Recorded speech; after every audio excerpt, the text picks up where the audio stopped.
always helpful and friendly employees, because we really do appreciate your business. Thank you. Neil Hobbs and staff, Clink Supermarket in Hobart, proud Bearcat boosters.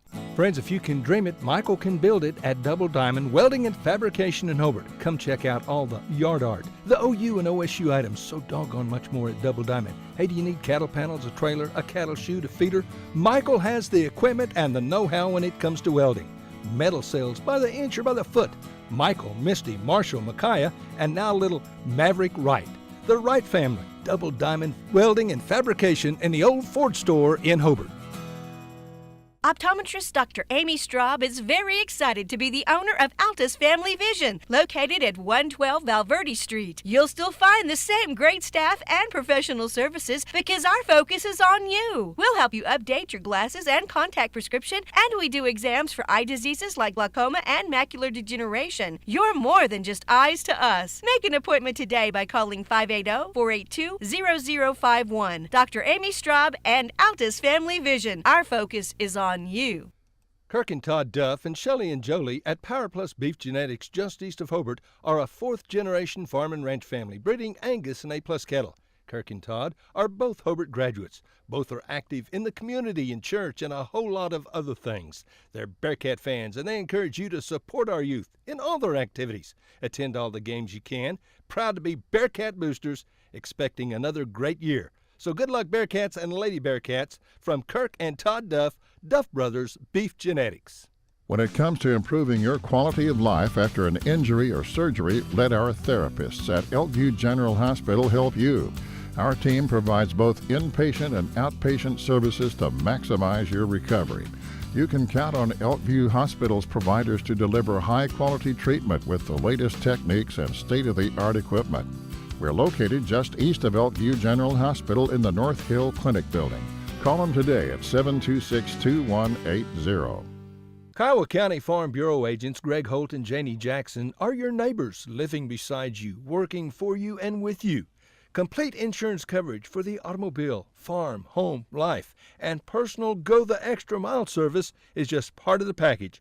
Farm Bureau. Your Kiowa County agents in Hobart, Snyder, and Mountain View are Greg Holt and Janie Jackson. So for great service and great rates, see Greg or Janie at Kiowa County Farm Bureau offices in Hobart, Snyder, and Mountain View. Looking for something special for your Valentine's sweetie this Valentine's Day? I know the perfect place, and they have the sweetest deals in town. It's the Flower Shop on Main in Hobart. Get your orders in early, and you can make a wonderful gift basket for him or her. She has candies, stuffed animals, snoozy slippers, along with little girl snoozy slippers now too. There's simplified lotions, jewelry, and of course flowers of all kinds. The Flower Shop on Main in Hobart is the perfect place to find the perfect gift for your sweetie this Valentine's Day. Friends, you need to take care of your eyes. Have regular checkups. Make an appointment with Dr. Michael Geiger, Geiger Eye Care in Altus, and now there's a Geiger Eye Care in Frederick.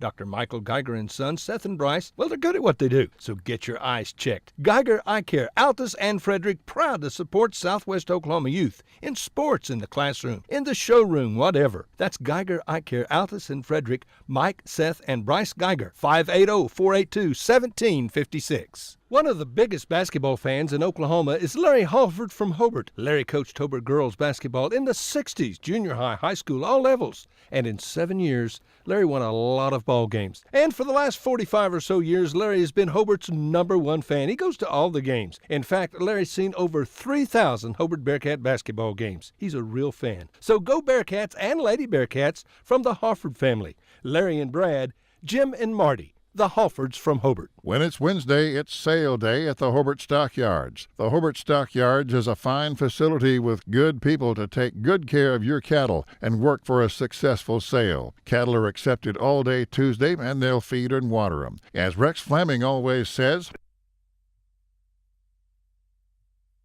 well, I'm not sure what Rex says, but I know that we're back here at Western Oklahoma State College as we get ready for another elimination bowl game.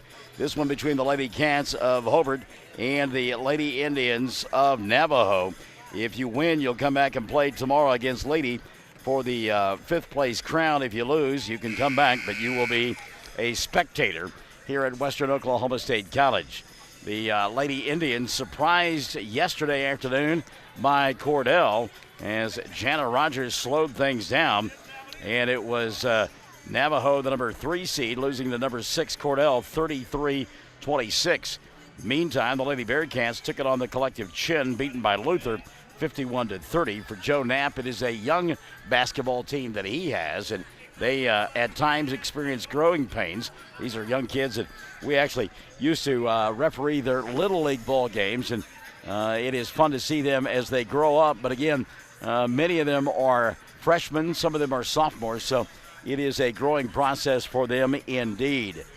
We got a little bit of a discussion going on here at the scorers table as we are getting signed in and getting ready for this one. As we mentioned, the winner will play tomorrow for 5th place as they will do battle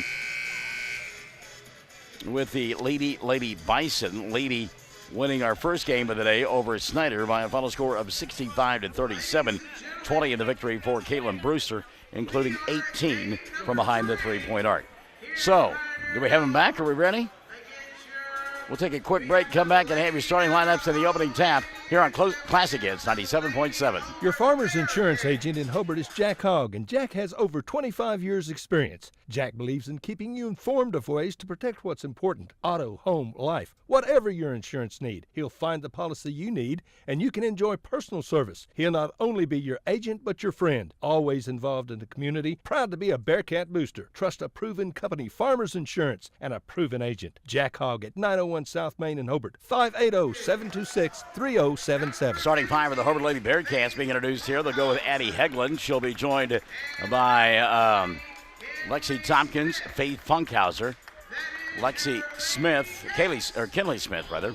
And the final member of that starting 5 for the Lady Bearcats will be Lexi Meinert. So it's Hegland, Meinert, and Smith, Tompkins, and Smith, the starting 5 for Hobart, dressed in their road blue uniforms with the gold and white striping. They'll matriculate on the left end of your listening device in the first half of play under the direction, as we mentioned, of Jeff Knapp.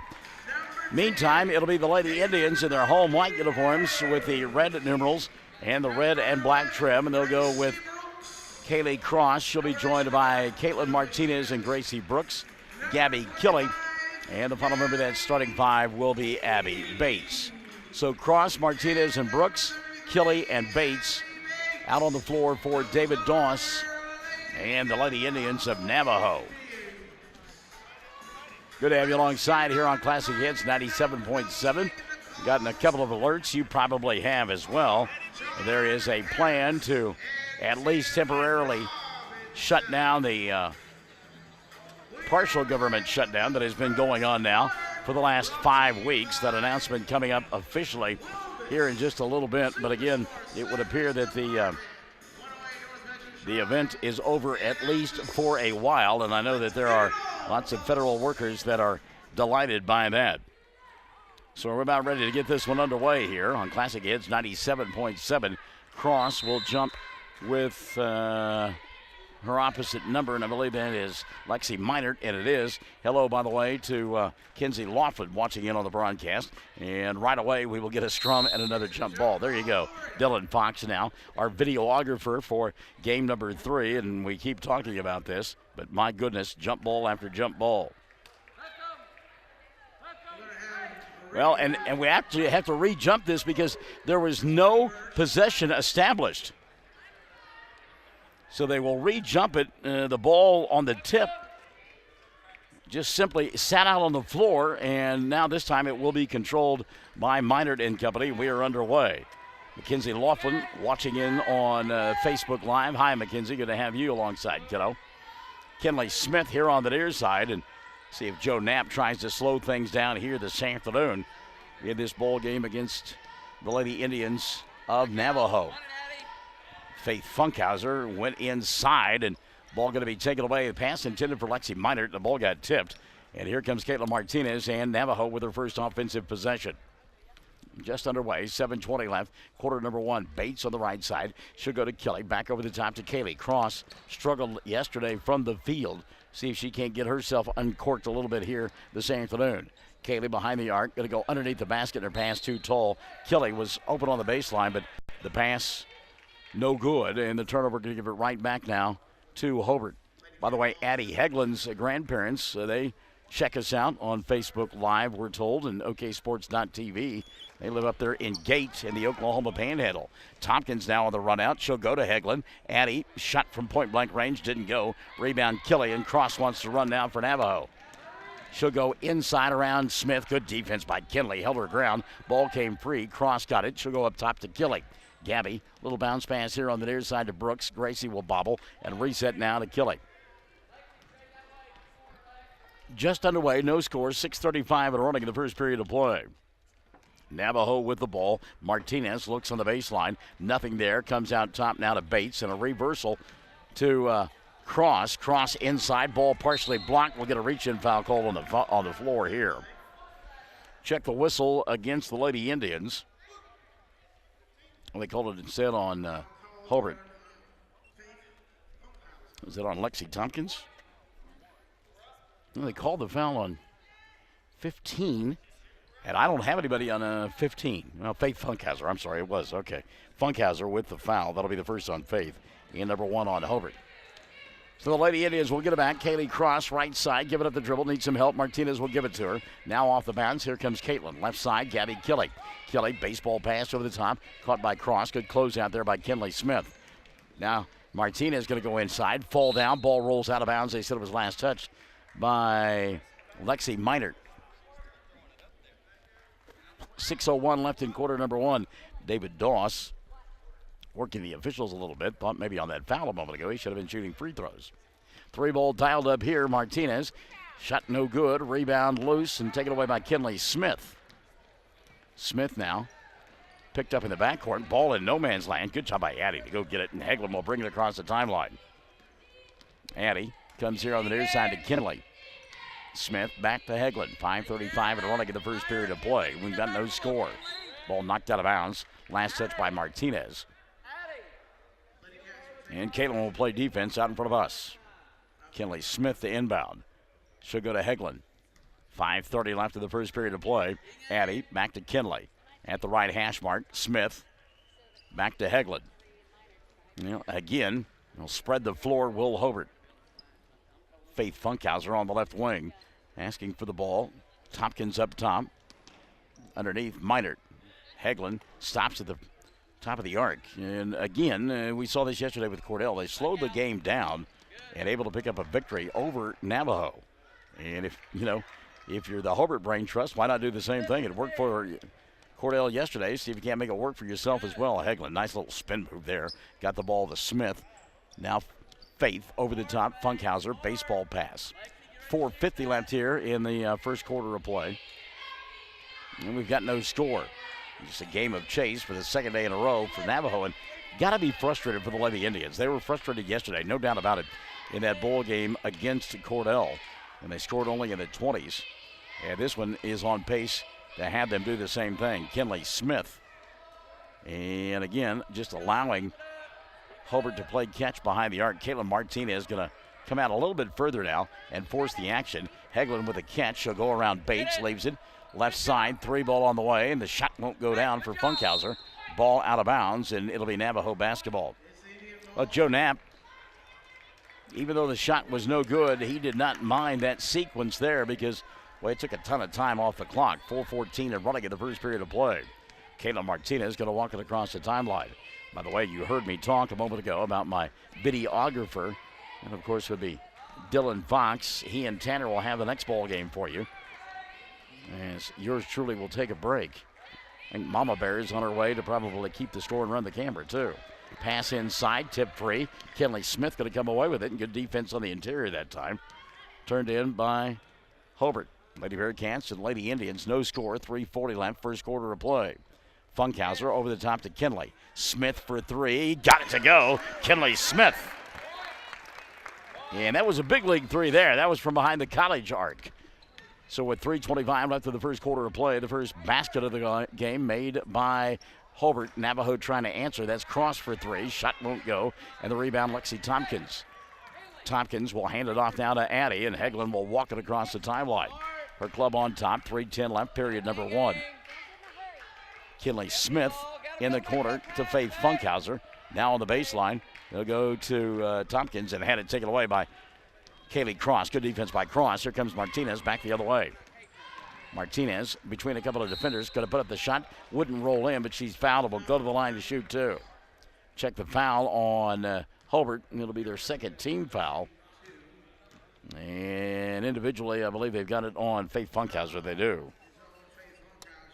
That'll be 2 on Faith, and 2, as we mentioned, on Hobart. So Caitlin Martinez going to shoot a couple of free throws. 2:55 left in the first quarter of play. 3-0 our score. First free throw, Martinez spins in and out. Caitlin will get one more. Substitution now for the Lady Cats. And setting down will be Funkhauser with those 2 fouls, and Carissa Smith comes into the ballgame. Also substitutions for the Lady Indians. Lily Graham comes in, and Rocio Kiwi will check in as well. Well, look at this. Amanda Davis has come in, and so has Kelly Taylor. And now Trinity Rohrer will come in. So David Doss furious with his starters, and he has changed everybody out. How about that? 2:50 left here in the first period of play, and it's a 3-1 ball game. Hobart on top. Smith into the front court to Tompkins. Lexi, double team near the timeline, in trouble, needs some help. She'll get it in the form of Carissa Smith. Smith by Lily Graham. Boy, they're pushing and shoving. Now Smith up top. Kinley to Carissa. Reverse it here near side. Lexi Tompkins, and we'll get a foul on Lily Graham. Graham, frustrated, picks up her personal. That'll be the first. And number 1 called on the Lady Indians. 2:28 left in the first quarter of play. 3-1, you heard right. Into the backcourt. Addie Heglin will get the entry pass. Tompkins now left wing. And a jump ball going to be called here. Good defense on the edge by Kiwi. Rocio holding her ground, getting the jump ball, and the arrow going to point the way on the alternate possession for Navajo. So running the offense now for the Lady Indians will be Trinity Rohrer. Rohrer coming in yesterday, played hard. She and Lily Graham really got after it. Rohrer going to go inside here. A little push-off, puts up the shot, didn't get it to go. Lexi Tompkins fouled on the rebound. And going to get a push here on Lily Graham. And that'll be 2 quick ones on Lily. And team foul number 2 called on Navajo. 2:04 left in the first. It's a 3-1 ball game. And there are actually people in the gym. I know you can't hear them, but they can hear me. Flying across it. Well, not getting there. It looked like she was going to get to the timeline and come across it. Minert. And then Alec will give it up to Kinley. Smith right in front of us. She'll go to Lexi Tompkins. Tompkins, pressure defense out high. Boy, getting frustrated. You can tell Hobart certainly is. Heglin back to Tompkins. Minute 40 left here in the first quarter of play. Carissa will make the catch, and now they'll reverse out top to Addie. Dangerous pass there. And you could hear Coach Knapp say, no long passes. That was one destined to be picked off. Now Addie going to attack, go inside. Great pass. Shot from point-blank range. Will not fall for Minert. Rebound knocked out of bounds. Last touch, I believe, by Kelly Taylor. And it will still be Hobart basketball. Minute 20 left here in the first quarter of play. 3-1 our score. Hobart to inbound. They get it to Tompkins. Lexi from point-blank range. That won't go. Battling for the rebound. And a good job by Carissa Smith to keep it alive. Now a deep 3 on the way for Kinley. And that one goes out of bounds. And getting it back will be Navajo. Back into the ballgame now. The starting 5 for David Doss. They had a little coming to Jesus meeting right there. Let's see how they respond. Bates, Brooks, Cross, along with Martinez and Kelly back into the ballgame now for David Doss's team. Minute 5 left in the first quarter of play. 3-1. It is a 2-point lead for Hobart. Kaylee up top. Goes right side to Brooks, back to Cross. Cross, diagonal, goes Bates, baseline. Bates puts it on the floor. Good defense by Carissa Smith on the denial. Now Cross. She'll give up the dribble, needs some help. Goes right side to Kelly. Gabby, lob inside, too tall for Bates. Ball going to go out of bounds. No, a good job by Bates to save it. And she got it into the hands of Martinez. Boy, that's a great play by Bates to save that basketball. So a reset now for Kelly and company. Abby going to go baseline, puts up the shot over Tompkins, and will score Abby Bates. Navajo will tie it at 3. 20 seconds left, quarter number 1. Carissa Smith, and she'll go to Minert now in front of us. Lexi Tompkins. Tompkins across the timeline. Down to 10 seconds left in quarter number 1. Carissa Smith out high, giving up the dribble. She'll go to Tompkins. Now here on the near side, Hegland. Addie going to go inside, attack. Got hammered on the arm. She'll go to the line to shoot 2. Foul going to be called on Gracie Brooks. That'll be her first. Team foul number 3 on the Lady Indians. Joe Knapp going to get everybody off the block, so there's no foul on an attempted rebound. Addie Hegland tries to make it a moot point as she shoots 2 free throws. First one good. Hegland will get one more. Hobart on top, 4-3 with 1.8 left here in quarter number 1. Second free throw on the way for Hegland, and this one is good as well. So Hegland made them both. And with 1.8 left in the quarter, a long 3 for Cross comes up well short. And boy, they never started the clock. And now they start the clock. The ball was out of bounds. All right, 5-3 at the end of 1. Hobart on top by 2. You and I come back after this on Classic Hits 97.7. Whether you're looking for your first home, your next home, or you just want to refinance your current home, you need to see Jim or Tommy, the experienced lenders at Interbank. Don't wait for interest rates to go up. Now's the time to act. Interbank wants your business. If it's a doable deal, we'll do it. Whatever your specific banking need, we consider it a privilege to be your bank. We're Interbank, member FDIC, and an equal housing lender. If you need a plumber or a service technician, you need to call Jeff Hohenschel at Jeff's Plumbing, Heat and Air in Mountain View. Now, Jeff does all types of plumbing work, minor to major, plus service work and installation of heating and cooling systems. Jeff works on heat pumps and refrigeration systems. Whatever your problem, if you need service or a new system, call Jeff's Plumbing, Heat and Air in Mountain View. Give him a call at 347-2857, 347-2857. Jeff's Plumbing, Heat and Air, supporting area students. At the end of 1, it's Hobart in front of Navajo, 5-3. As the Lady Cats getting 3 from Kinley Smith and a couple of free throws from Addie Hegland. Meantime, on the other side, David Doss, 2 points for Abby Bates and a free throw for Caitlin Martinez. And there we have it. It's a 5-3 ball game at the end of the first quarter of play. Hobart will get it to begin the second. They work left end of your listening device or viewing device. As Dylan Fox reminds me that we've got viewers out there. Kinley Smith and company with the ball. She's out there with Addie Hegland. Also Carissa Smith, Lexi Tompkins, and Lexi Minert as well. Hobart in their road blue uniforms with the gold numerals and the gold and white trim. Navajo will get them defensively for you as they are in their white with the red numerals and the red and black trim. Smith for a deep 3. Kinley didn't get it to go. The long rebound going to be collected by Abby Bates. She's there with Caitlin Martinez, Gabby Kelly, Gracie Brooks, and also Kaylee Cross.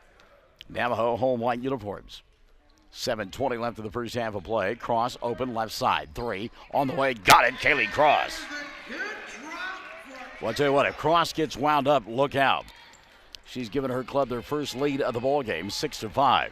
Now the pass on the in court, or on the front court, taken away by Gabby Kelly. Carissa Smith couldn't get there. Good job by Kelly to shield the ball with her body. Cross, same corner, same result, knocking it down. Kaylee Cross. Back-to-back buckets from the same spot. Joe Knapp wants a timeout. 9-5. Navajo leads by 4. 6:52 left in the first half of play. We're Classic Hits 97.7. AFR agents in our great state are in many cases agents in the town they grew up in. That's the case in Hobart, where Justin Krieger is the local AFR agent. He grew up here. His interests are in Hobart and Kiowa County. He's involved in sports, FFA, 4-H, as well as the Main Street program in the local chamber. He wants to be your agent. Farm, life, home, automobile, liability. An agent that will find you the right policy, giving you the right protection. Come see Justin Krieger, your AFR agent in Hobart. Phone 726-3076. 6:52 left in the first half of play. Kaylee Cross breaking out of her shooting slump in a hurry, knocking down back-to-back threes from the same spot on the left side, and has given her club a 4-point lead, 9-5. 6:52 left in the first half of play, and a timeout taken by by Joe Knapp. See if he made any substitutions during that timeout. No, it will still be Kinley Smith, Carissa Smith, along with Lexi Tompkins, and Addie Hegland. Inbounds pass caught here on the near side by Carissa. Middle of the floor. She'll go to Heglin, and Addie walked. Good defense by Abby Bates. And somebody got to help out Addie Heglin there because the defense was there. And you make a catch, turn, see somebody in your vision. You don't have any idea they're there. You're going to flinch. And it's not the fault of Heglin. She got to get some help from her club. Martinez now over the top to Abby Bates. And Caitlin will back it out. Our two games in the championship half of the semifinals, I don't think it'll be a slow pace like this. Martinez for three, doesn't get it to go. Nobody put a body on Kelly. She got the rebound and the putback, and will go to the line for an old-fashioned three-point play. Gabby Kelly with her first two of the ball game. Basket was good, and the foul was called on Addie Heglin. On Addie, that'll be her first. ENT number 3 called on Hobart. So Kelly at the free throw line, and Gabby will knock it down.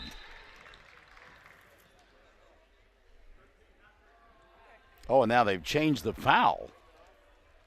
They called the foul on Carissa Smith and not Addie Heglin. So Smith with the foul, not Heglin. Free throw, by the way, was good. 11-5, the lead 6 now for Navajo. Into the front court, Carissa Smith. What a pass there. Minert and Lexi, double dribble. Alec will be playing later on tonight in the semifinals of the boys' championship half of the bracket. So the turnover now going to give it back to Navajo. And after that conversation that found the starters on the bench with David Doss while the second group was in there, it has been a different Navajo team. Brooks on the right side for a couple, didn't get it to go. Kelly the putback, that won't fall. Nobody boxing out inside. And finally, a good job by Carissa Smith to go get it for Hobart, and then she'll get fouled in the backcourt.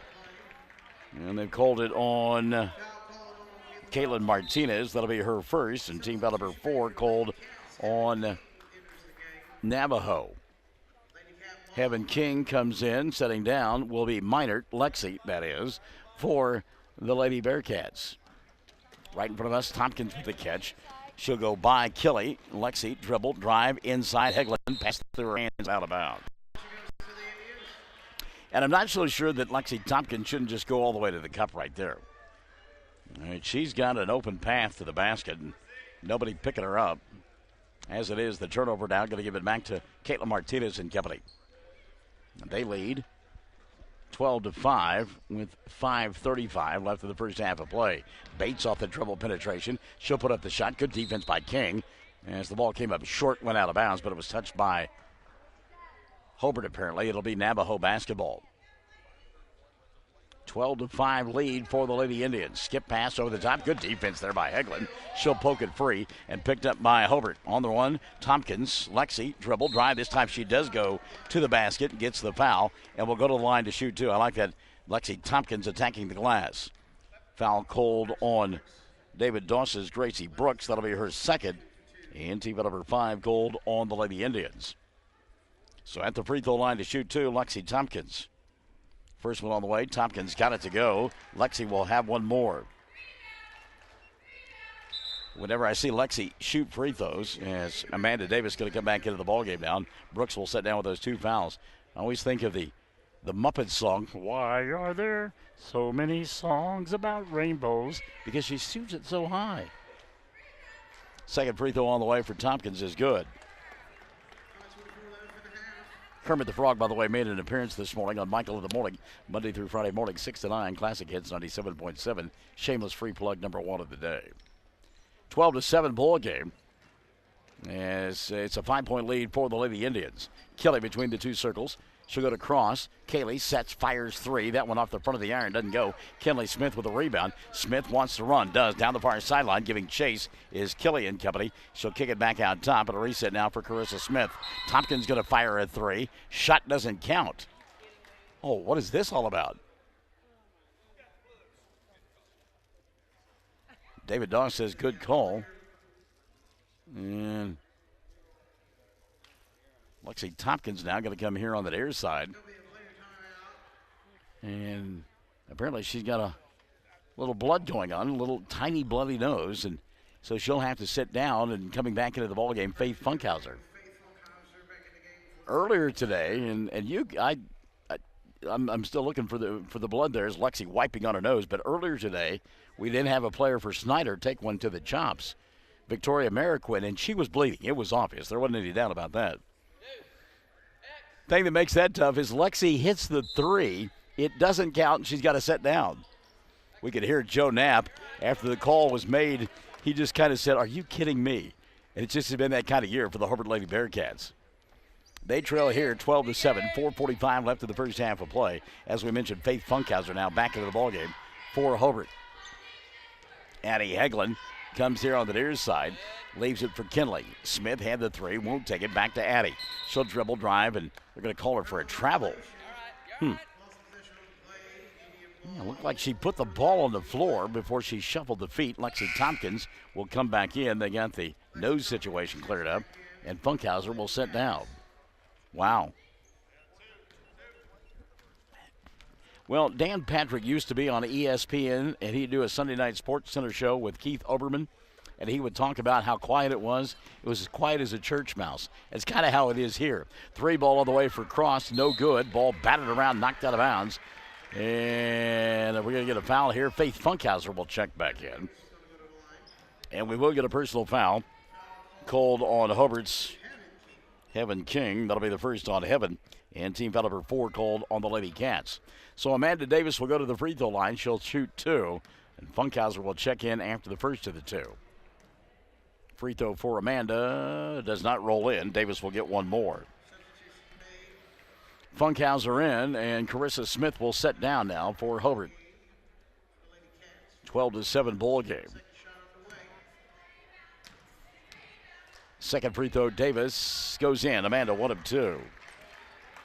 It's her first point of the ball game, and it makes it a 6-point lead, 13-7. Tompkins, little bounce pass here on the near side to Smith. Kenley into the front court. Funkhauser, Faith, back to King. Heaven, shot from 10, didn't get it to go. Bates with a rebound. Abby in traffic, weaves her way through it, hands it off to Caitlin Martinez. Midway point, quarter number 2. 3 ball, Gabby Kelly, front of the iron, no. Ball batted around a couple of times. Kinley Smith going to come out of the pack. Kinley on the run down the far side, and Joe Knapp to her right saying, slow down. She does to Addie Heglin. 3:45 left of the first half of play. Faith in front of us. Funkhauser puts the ball on the floor. Gracie Brooks comes in at the next dead ball for Navajo. Heglin gets the pass over the top, leaves it in the corner for Kinley. Now back out top to Addie. She'll get bumped by Martinez, and a foul will be called on Caitlin. Caitlin Martinez has picked up her second. Team foul number 6 called on David Doss's club. Stops clock with 3:28 left of the first half. And set to check back in, Brooks. Gracie will come in, and Amanda Davis will sit down. 3:28 left of the first half. And seriously, if you weren't listening to us on the internet or on the radio, you could hear us because it's so quiet inside this building. 3:20 left of the first half of play. Hobart playing catch out high. That's Heglin and Funkhauser. Now Addie going to put it on the floor. Comes near side to Faith. Lexi Tompkins, Kinley Smith, and Heaven King down on the blocks for Hobart. Heglin goes here on the near side to Faith, and King makes a tough catch. And she'll get bottled up on the near side and lose the ball out of bounds. Heaven King. 3:02 left in the half, 13-7. Walking across the timeline now, Caitlin Martinez. And Martinez and Navajo kind of getting lulled into sleep as well. 3 ball, Bates, Abby shot too strong. Weak side rebound, Martinez, and a reset. Not yet, though. Foul going to be called on Lexi Tompkins. That'll be her first. And team foul number 5 called on Hobart. 2:45 left in the first half of play. 12-7 our score. Gabby Kelly to inbound to our right. Gabby will go to Martinez, and Caitlin going to walk it out and bring it between the 2 circles. Abby Bates looking inside, nothing there. Kelly standing 20 feet from the basket. Bates now will throw it over the top to Martinez. This is what you would call a statuesque ball game. Cross off the dribble penetration, gets stripped by Tompkins on the way to the bucket. Lexi in trouble, needs some help. She'll go over the top now to Heglin. Addie had the ball slapped out of her hands by Caitlin Martinez. 2:18 left in the first half of play. 13-7, 6-point lead. Hobart Lady Bearcats, or I should say the Hollis Lady Tigers coming into the building. They'll play later tonight against Mangum in a championship semifinal matchup. Penetration by Hegland, kick over to King. Now she'll go to Kinley. Smith give it at the dribble. Addie will get it back. Little bump out high by Cross. Now Lexi Tompkins will get it. 2 minutes left in the first half of play. Lexi, hand on her hip, and give it over the top to Kinley Smith. Kinley, little ball fake to Hegland. Back over to Tompkins. Coming out and getting her will be Kelly. Double team trap. And right back to Hegland. Addie, dribble, penetration, kick. King, right side, got it. Heaven King. The assist to Addie Hegland. And that'll make it 13-9. Minute 35 left in the first half of play. Into the front court, Gabby Kelly. Kelly to Martinez. Off the dribble. They'll go inside to Kelly, and Kelly puts up the shot. Traveled. Made the catch, and good defense by Heaven King on the block. Coaxed the turnover out of the Lady Indians of Navajo. So 13-9 now with a minute left in the first half of play. King, dangerous pass there, going to be taken away by Bates. She'll dribble drive, can't get the shot to go down, but got fouled by Kinley Smith. And a two-shot opportunity here for the Navajo Lady Indians and Abby Bates. First foul of the ball game on Kinley, and team foul number 6 called on Hobart in the first half. So Smith will go to the free throw line to shoot two, or Bates will go to the free throw line and shoot two. First one on the way for Abby, no good. She'll get one more.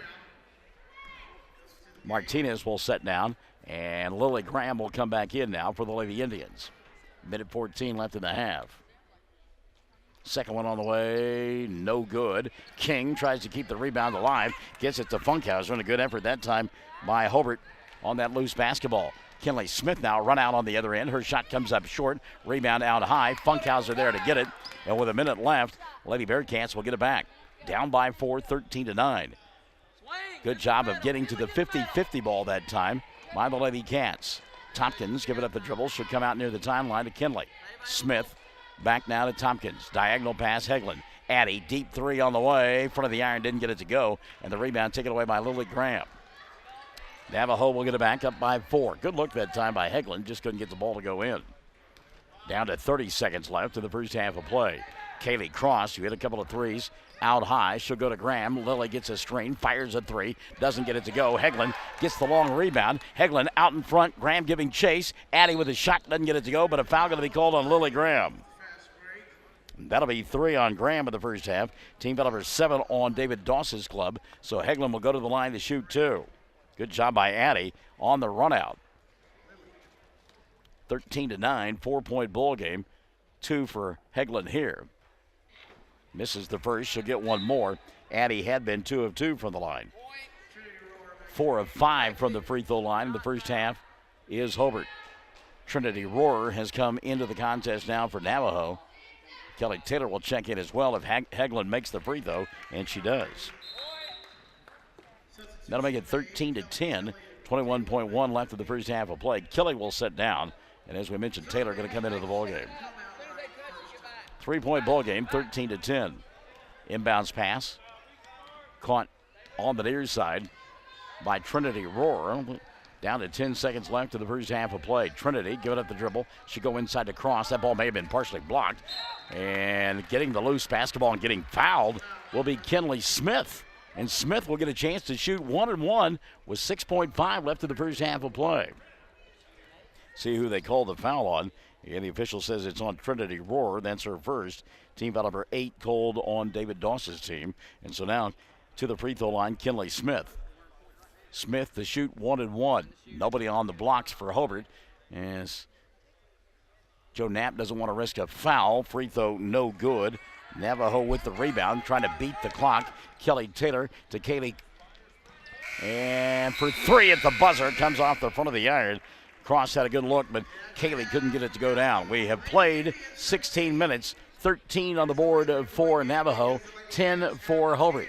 13-10, 3-point lead. Navajo in front of Hobart at the intermission. You and I step aside. We're back after this on Classic Hits 97.7. Friends, check out the January specials at Parts Plus in Hobart. Parts Plus batteries, silver $75.99, platinum $96.99, gold $94.99. Monroe-Matic plus shock absorbers, they're just $26.99. Mystic Bar and Chain Oil is a bargain at $4.49. Wix cabin air filters start at $17.49. And the Performance Test antifreeze testers, $119 and $2.99. Don't forget our large storage units and low tire prices at Parts Plus in Hobart. Parts and a lot more. Ray and Martha's Funeral Homes now have 7 locations to serve you. Hobart, Cordell, Sentinel, Mountain View, Carnegie, Anadarko, and Mangum. A family serving families. Larry and Kim Eshitai and their qualified staff are at your service 24/7. Ask about transferring a policy from another funeral home. They'll take care of everything. Larry and Kim Eshitai. There for you in your time of need. Count on Larry and Kim Eshitai. Ray and Martha's Funeral Homes, rayandmarthas.com. Sonny's Express is now serving delicious Hunt Brothers Pizza, and they have a full-service grill in Roosevelt. Hunt Brothers Pizza is now available in Hobart, Roosevelt, and in Granite. Don't forget the delicious Subways at the original Sonny's in Hobart, plus a full deli. Sonny's Express. 5 locations to serve you, 3 in Hobart, 1 in Roosevelt, 1 in Granite. Remember, now a full-service grill and Hunt Brothers Pizza in Roosevelt. Make a stop today out of Sonny's Express. At the half, it is Navajo out in front of Hobart by a score of 13-10. It was Hobart on top 5-3 at the end of the first period of play, and then Navajo a 10-5 run in that second quarter of play, and they lead it by 3, 13-10. Check the scoring for the Lady Indians. Kaylee Cross leading the way. She's got 6 on a pair of 3-pointers. 3 in the first half for Gabby Killey, 2 for Abby Bates, and 1 apiece for Kayla Martinez and Amanda Davis. From the foul line, Navajo 3 of 7 in that first half of play, and again they lead 13-10. Foul situation for David Dawson's team. Multiple fouls for Lily Graham. She's got 3. Gracie Brooks has got 2. Caitlin Martinez with 2. And again, Navajo on top by 3, 13-10. On the other side of the ledger, we look at the scoring for Joe Knapp's club, and they got 3 in the first half from Kinley Smith. She knocked down a 3. Addie Hegland has got 3 as she made 3 of 4 free throws. 2 in the first half for Lexi Tompkins, and 2 as well for Heaven King. 13-10. Free throws, 5 of 7 in the first half was this group from Hobart. And the foul situation for Joe Knapp, he's got only 1 player with multiple fouls. That would be Faith Funkhauser. She has got 2. The winner of this one will play tomorrow afternoon for 5th place against Lady. Lady earlier today bouncing Snyder from the postseason party, if you will, 65-37. Lady also playing in the boys' 5th place game as they beat Navajo 65-56. They'll await the winner of our next game between Snyder and Hollis. At the half, 13-10. Hollis, golly, too many teams and too little time. It is a 13-10 lead. Navajo out in front of Hobart at the intermission. We're back for the second half after this on Classic Hits 97.7. If you think you're paying too much for insurance, you should see Van Sims at the Watkins Insurance Agency in Hobart. The Watkins Agency is an independent agency representing several companies, and Van will find you the best rate and the best coverage for the home, automobile, farm insurance, liability, whatever you need. Contact Van Sims at the Watkins Insurance Agency, 320 South Washington in Hobart. Give him a call at 580-726-5190. Woodland Gardens Assisted Living Center in Hobart is a new and beautiful facility. Woodland Gardens is for people 55 years of age and older. They offer 34 units, 448 square foot apartments. They serve 3 delicious home-cooked meals every day. Check out this new and quite beautiful facility for yourself or for a loved one. For more information, call Pat Holt, Administrator, 580-752-4445, 752-4445, Woodland Gardens at 915 North Broadway in Hobart. Wondering how Western Oklahoma State College can fit into your future? With 25 degree options and more than 20 student organizations, it's easy to join the Pioneer family. Western offers classes online and on campus, making it simple to fit an education into your schedule. Western's tuition is less than half of a 4-year university and offers many scholarship opportunities. To find out more about how your future is brighter at Western, visit wosc.edu. Western Technology Center, an important member of Oklahoma's career tech system. It provides skills for success in today's workplace. Call today to find out what WTC can offer you. Western Technology Center, educating people for success. Give them a call at 580-726-8400 or online at westtech.edu. Western Technology Center.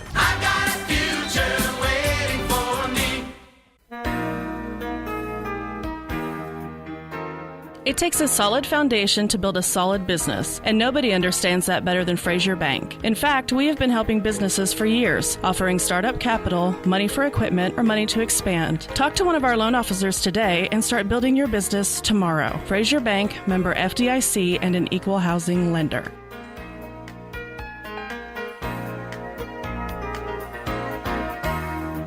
You got to have an ace in the hole. Guys, that special time of the year to get that special gift is almost here. Valentine's Day will be here soon, and Allison at Ace in the Hole has a special gift that you need to get. If you're just not sure, get a gift certificate. Allison also has a winter clearance sale with new merchandise arriving every day for spring. There's brands like Consuelo, Silver, and Rock Revival jeans, lots of beautiful jewelry. But for sure, remember Valentine's Day, it's coming soon, so see Allison at Ace in the Hole in downtown Hobart.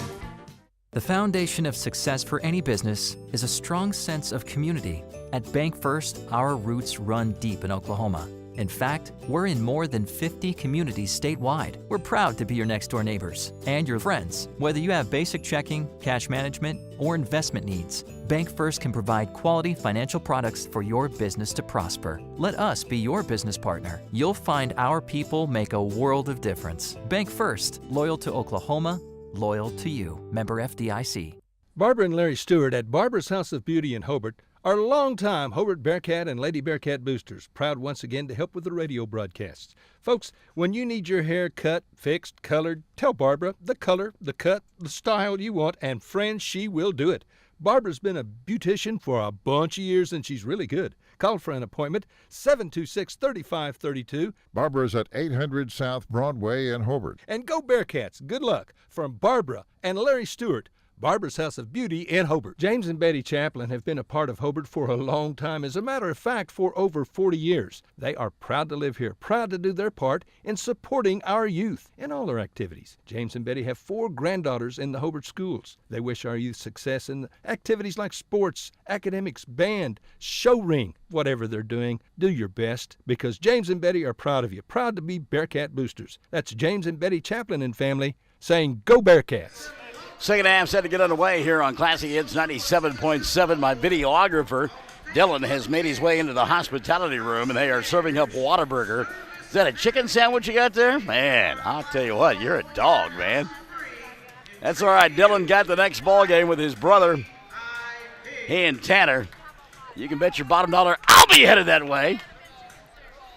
Second half set to get underway here. It'll be Gabby Kelly and Navajo with the basketball as they play on the left end of your listening device here in this second half of play. Oh, you lost your bobby pin, I see there. Okay, very good.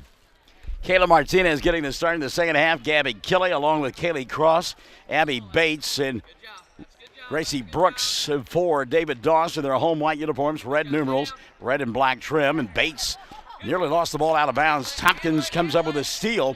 Lexi, Addie Hegland, along with Lexi Minor, Kinley Smith, and Faith Funkhauser in the second half for Joe Knapp, dressed in their road blue uniforms with the gold numerals and the gold and white trim. We'll get a foul, and it should be a couple of free throws here for Kinley Smith. Let's see. It'll be Funkhauser instead. Called the foul on Gabby Kelly. So the foul on Kelly going to be her first of the ball game, and number 1 of the second half called against Navajo. At the free throw line, a couple of free throws, Funkhauser. Faith will roll into first, and she'll get one more. Faith Funkhauser. So Funkhauser makes it a 13-11 contest. Second one on the way for Faith, and this one is good as well. So Funkhauser looking confident from the free throw line. Faith will cut the lead now for Navajo to 13-12. Again, the winner coming back and playing tomorrow for 5th place against Lady in a game that gets underway at noon. Martinez out high. She'll go to Cross. Backdoor to Brooks. Now back out top. Kelly. Gabby. 3-point shot well off the mark. Rebound put back by Cross. Doesn't go. And a foul going to be called on Kinley Smith. So to the free throw line will go. And that foul, by the way, on Kinley Smith, her second. And team foul number 1 in the second half on Hobart. To the free throw line, Kaylee Cross. Cross makes the first. She'll get one more. Kaylee was 7 in the ball game. Hit a couple of 3-pointers in the first half of play. That's her first free throw. Makes it 14-12. Second one on the way for Cross. It's good as well. Kaylee Cross. So Kaylee with 8 in the ball game. And her club leads it by 3, 15-12. Full court pressure defense now for Navajo. Smith down the far sideline to Minert. Lexi giving up the dribble. You got to watch that 10-second count, and the ball going to be tipped out of bounds. Boy, that is a bailout right there because that 10-second count was getting close. And the ball knocked out of bounds by Cross, and they'll get a reset on the 10 seconds. I'm telling you, it was getting real close. Addie Hegland going to get the inbounds pass here. Addie coming across the timeline to Kinley Smith right in front of us. Kinley leaves it in the corner to Minert inside Funkhauser. Faith had the ball knocked out of her hands by Gabby Killey. Thought she got hit on the arm. No call. And here comes Cross now back the other way.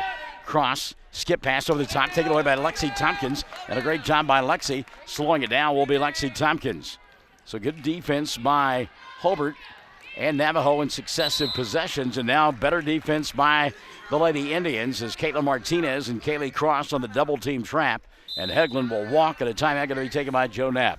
6:27 left here in the third. It's a 15-12 ball game. 3-point lead for Navajo. Classic Hits 97.7. Folks, hopefully you've been in and seen the improvements and additions that we've made at Klink Supermarket in Hobart recently. Now, we hope you'll find our store looking better and better stocked than it's ever been. Our goal remains the same. Great selection of groceries, produce, meat, gluten-free products, and so much more with the lowest possible prices and always helpful and friendly employees because we really do appreciate your business. Thank you. Neil Hobbs and staff, Klink Supermarket in Hobart, proud Bearcat boosters. All right, here we go. 6:27 now left in the third quarter of play. 15-12. Navajo on top by 3 as we play in this elimination bowl game on this Friday.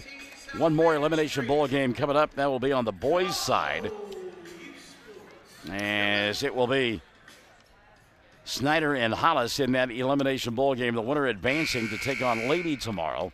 And then the afternoon and evening affair will be championship semifinal matchups. So certainly look forward to those. So coming out of the timeout, Hobart down by 3, 15-12. Navajo to inbound across the way. That'll be Gabby Killey to do it. She'll go to Martinez, and Caitlin will walk it across the timeline. A lot of space between Martinez and Addie Hegland. Able to play defense just inside the arc most of the afternoon has been the Hobart Lady Cats. So far, the 3-shot really hasn't gone down for Navajo, although Cross hit a couple in that second quarter of play. I'm surprised they haven't given her the opportunity to shoot more. Kaylee going to come out and get it between the two circles in direct traffic. Looks for a cutter. Nobody there. We'll hand it off to Abby. Bates gets a screen from Brooks. Gracie rolled off of it. They couldn't get her the ball. Now here comes Martinez to attack inside. Bobble the ball. Got it back. Puts up the shot. Goes. She is fouled. And we'll go to the line for an old-fashioned three-point play. Great follow-through there by Caitlin Martinez. That may be the third foul of the ball game on Faith Funkhauser, and it is. That'll be 2 now on Hobart in the second half. And as we mentioned, Caitlin Martinez, a chance at a three-point play. Caitlin with 3 points now. And the free throw on the way for the left-handers. Good. So Caitlin Martinez now 4 in the ball game and has given her club a 5-point lead, 17-12. 5:44 and running here in the third period of play. Minert giving up the dribble. Boy, she slid to a stop, got away with it. Now Funkhauser on the near side. Bates with her. Faith giving up the dribble, back over the top. She go to Smith. Kinley, ball fake. Now Tompkins. Lexi, deep 3 on the way. Spins in and out. Rebound, Gracie Brooks. Brooks to Martinez, and Navajo wants to run. Picking up the pace a little bit. It has been laconic most of the afternoon. Bates thought about the 3. She go to Killey up top. Now to Cross. Kaylee had it knocked out of her hands. Recovered by Bates, and a reset now to Martinez. 5:10 left here in the third period of play. 18-12. I believe they had an overture once and also fought a war. It's the 18-12 overture, never mind. Google it if you kids don't know what I'm talking about. Get off my lawn while you're at it. Martinez inside, misses the shot. Caitlin fouled, and will go to the line to shoot 2 more. And obviously, they are trying to attack the glass, they being the Lady Indians. Foul called on Lexi Minert. That'll be her first. And team number 3 in the second half on Hobart. So Martinez back to the free throw line to shoot 2. First one for Caitlin is good. Caitlin will get 1 more. 4 now for Martinez in the period, 5 of the ball game. Second free throw on the way for Caitlin. Good. Caitlin Martinez. So Martinez made them both. She's now 4 of 5 for the foul line, and her club leads it by 8, 20-12. Funkhauser into the front court to Tompkins. Lexi going to attack, go inside, put up the shot, got fouled by Gracie Brooks, and she'll get a couple of free throws. Lexi Tompkins. Foul on Brooks, going to be her 3rd of the ball game, and team foul number 2 on Navajo in the second half of play.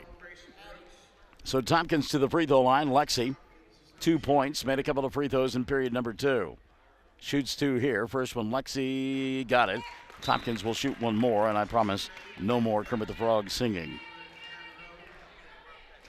Amanda Davis back into the ball game and setting down Brooks for Navajo. Second free throw on the way for Tompkins, and Lexi got that one as well. Boy, she knew it too, walking away from it. Little pose at the end. That's a confident stroke right there. That'll make it 20-14. 4:35 left here in the third period. Kelly up top. Cross asking for it inside. They'll get it to her. She'll kick it out on the wing to Martinez. Caitlin back to Kaylee. Cross cut off on the baseline.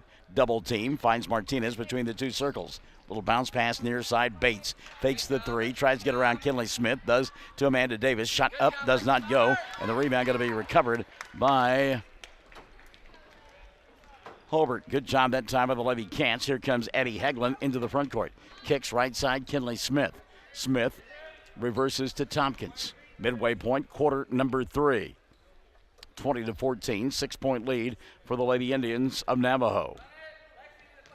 Hegland up top. Martinez matched up with her. Addie directing traffic, 40 feet from the basket. She'll give it now to Tompkins at the left hash mark. That is Funkhauser, stripped of the basketball. And it'll go out of bounds. It'll still be Hobart ball. Kinley Smith to go over and inbound. 3:47 left here in the third. Smith, he'll come up top to Hegland. Addie here on the near side to Tompkins. That's a dangerous pass, telegraphed, and taken away by Kelly. Gabby, dribble, drive, and she'll lose it out of bounds. Good job getting back defensively that time. Kinley Smith and Addie Hegland. Kelly went down hard. Gabby's slow to get up, but she's going to be okay. 3:37 left here in the third. Navajo underneath their own glass. That's Bates to inbound. Abby looks, and a timeout going to be taken by David Doss with 3:37 left here in the third. 20-14. Navajo by 6. Classic hits 97.7. Friends, if you can dream it, Michael can build it at Double Diamond Welding and Fabrication in Hobart. Come check out all the yard art, the OU and OSU items, so doggone much more at Double Diamond. Hey, do you need cattle panels, a trailer, a cattle chute, a feeder? Michael has the equipment and the know-how when it comes to welding. Metal sales by the inch or by the foot. Michael, Misty, Marshall, Micaiah, and now little Maverick Wright. The Wright family, Double Diamond Welding and Fabrication in the old Ford store in Hobart. 3:37 left here in this third period of play. 20-14. It is a 6-point lead now for the Lady Indians over the Lady Cats. And again, the winner comes back and plays tomorrow for 5th place against Leedy. 3:37 left here in the third period of play, and that's Lexi Meinert's mom behind us urging her club to go score. Kelly going to inbound for Navajo. Gabby to Martinez, and Kinley Smith reach in foul there, and she knew it as soon as she did it.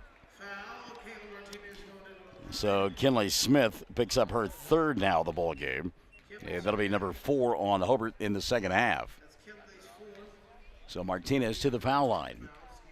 Caitlin Martinez to shoot 2. Left-hander, first one on the way. Good. Caitlin Martinez.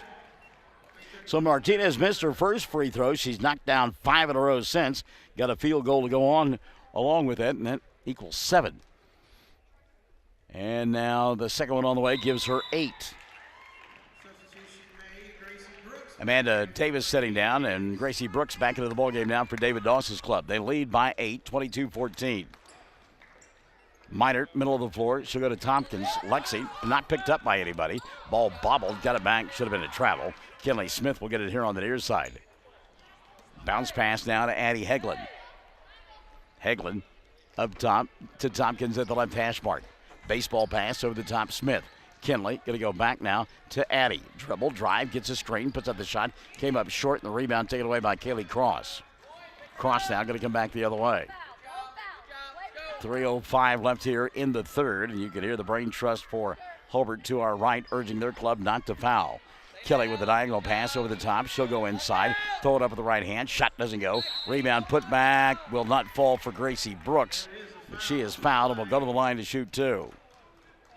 And the foul called on Hobart's Faith Funkhauser, and that'll be 4 now on Faith, and team foul number 5 on Hobart in the second half of play. So a couple of free throws here for Gracie Brooks with 2:53 remaining in the third period. Brooks first, good. Gracie gets one more. First point of the ball game for Brooks. Funkhauser sitting down. Carissa Smith back into the ball game now for Joe Knapp. 23-14, 9-point lead, biggest of the ball game. Brooks, second one, rolls in and out. It'll stay at 9 points. Gracie Brooks, 1 of 2 that trip. Here comes Hobart. Ball taken away by Kaylee Cross as she picked the pocket that time of Carissa Smith, and another foul, and this one may never end if Hobart continues to foul like this. Reach in foul, Addie Hegland. Addie will pick up her second of the ball game. And team number 6 called on Hobart. So at the free throw line, Kaylee Cross, she's got 8. It'll stay at 8 as she misses the first of 2. Well, you look at the number of free throws already shot here in quarter number 3 by Navajo. Got like 10 and now 11 as that one rolls in. So 3 in the quarter, 9 on the ball game for Coates, or for Cross rather, and it's 24-14. That lead 10 now, the biggest of the ball game for Navajo. Tompkins into the front court to Smith. Kinley sets, fires 3, front of the iron, no.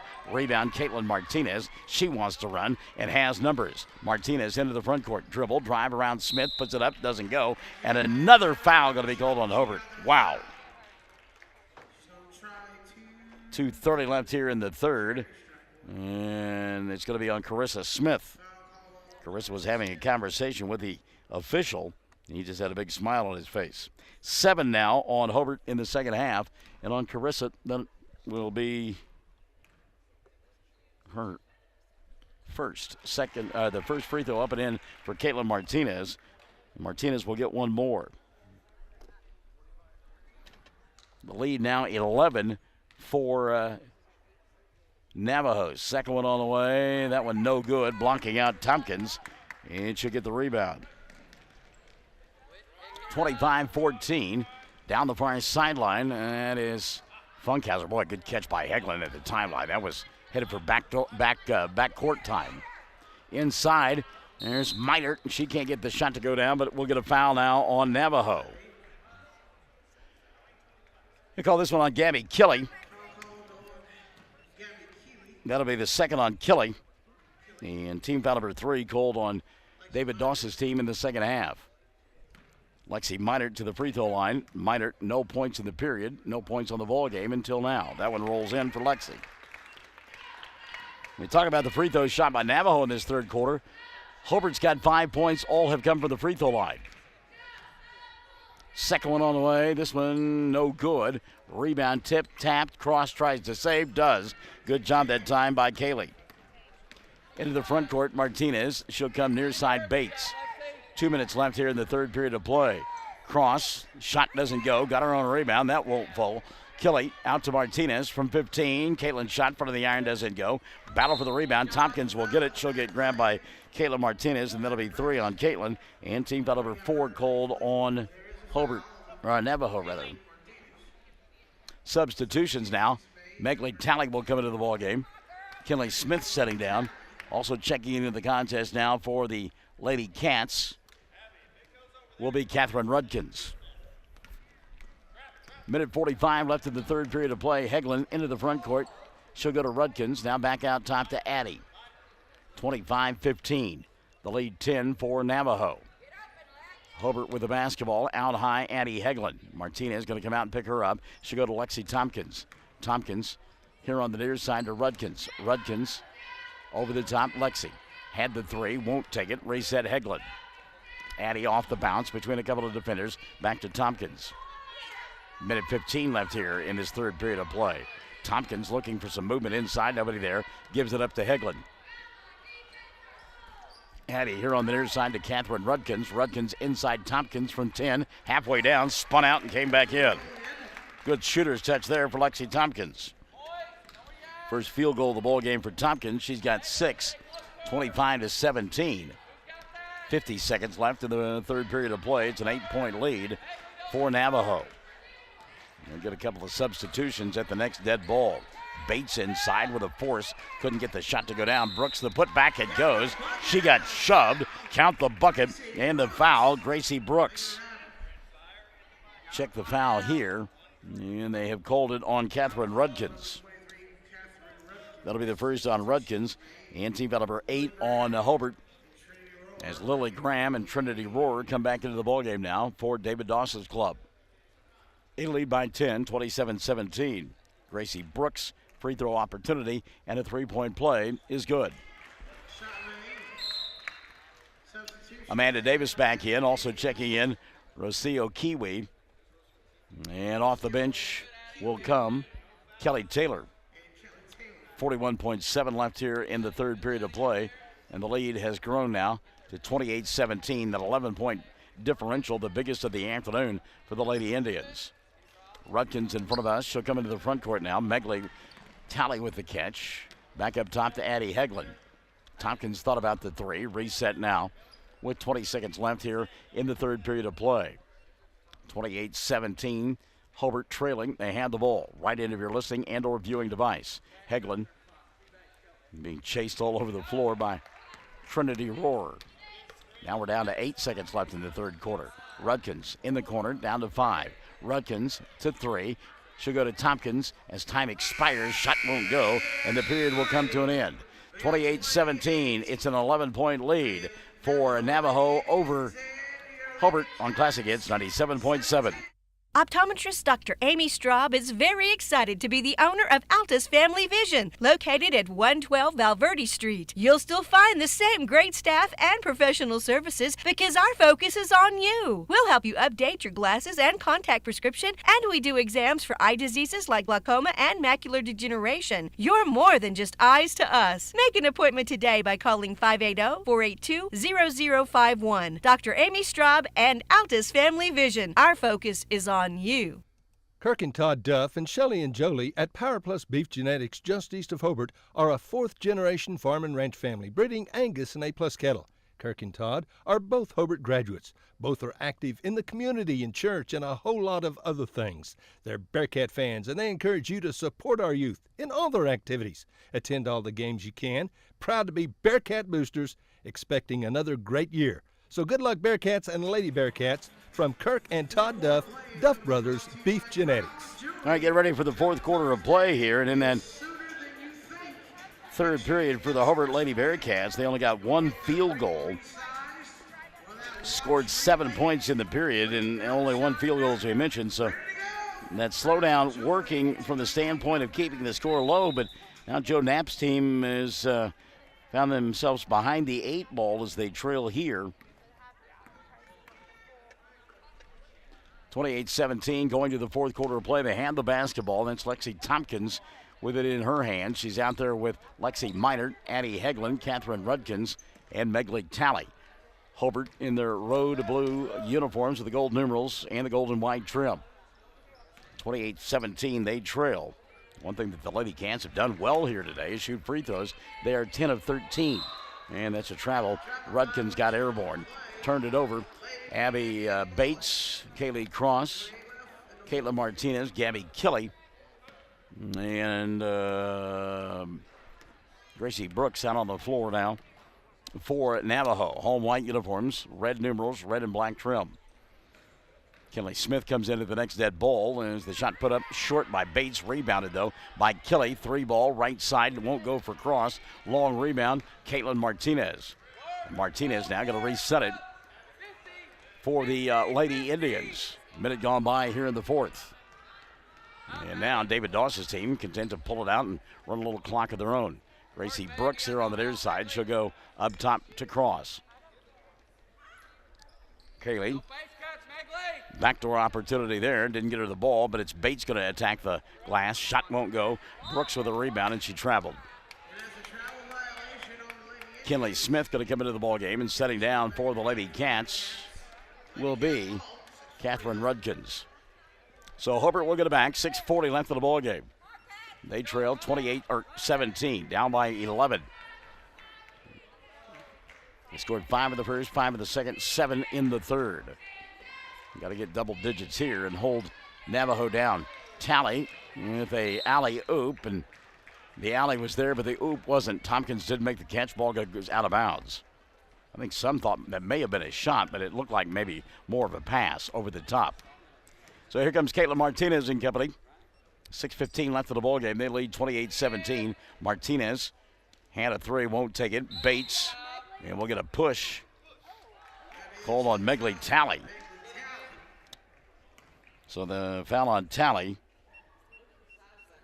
will be her first, and that'll be team foul number 9 on Hobart. And Joe Knapp working the official. Yes, he said, look at the size of my girl and compared to the one that she shoved down. Well, Kelly will go to the free throw line. The official did like a long look at Joe Knapp there. Free throw up and in. Kelly will get one more. Gabby, 4 in the ball game now. And is 2 of 2 from the charity stripe. 12 of 22 from the line on the afternoon is Navajo. Second one, Kelly, no good. Rebound tipped around, and good job by Lexi Tompkins to go get it. 29-17, 2 minutes gone by here in the fourth. Tompkins had a notion on the long three, but instead goes to Heglin on the near side. Addie kicks to Megley. Tally for 3, and it goes. Quick timeout going to be taken here by Joe Knapp. 29-17, 5:55 left of the ball game, and we're back after this. Classic Hits 97.7. When it comes to improving your quality of life after an injury or surgery, let our therapists at Elkview General Hospital help you. Our team provides both inpatient and outpatient services to maximize your recovery. You can count on Elkview Hospital's providers to deliver high-quality treatment with the latest techniques and state-of-the-art equipment. We're located just east of Elkview General Hospital in the North Hill Clinic building.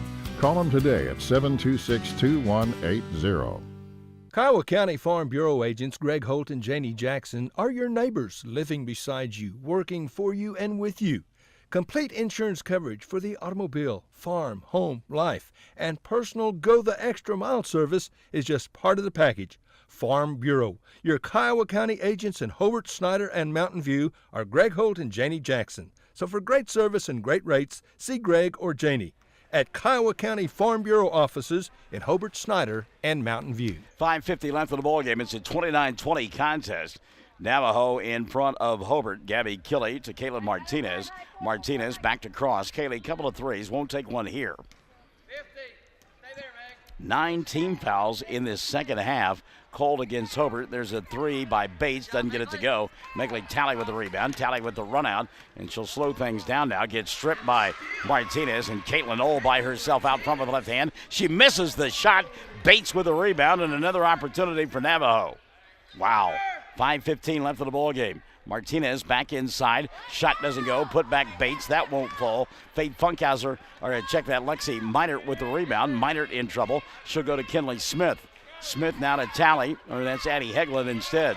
Addie just ahead of the 10-second count. She'll come into the front court and leave it for Lexi Tompkins.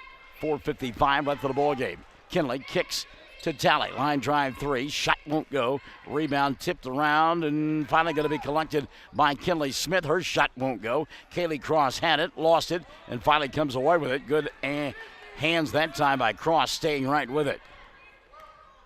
Kaylee into the front court, slows it down to Martinez. 4:30 left of the ball game.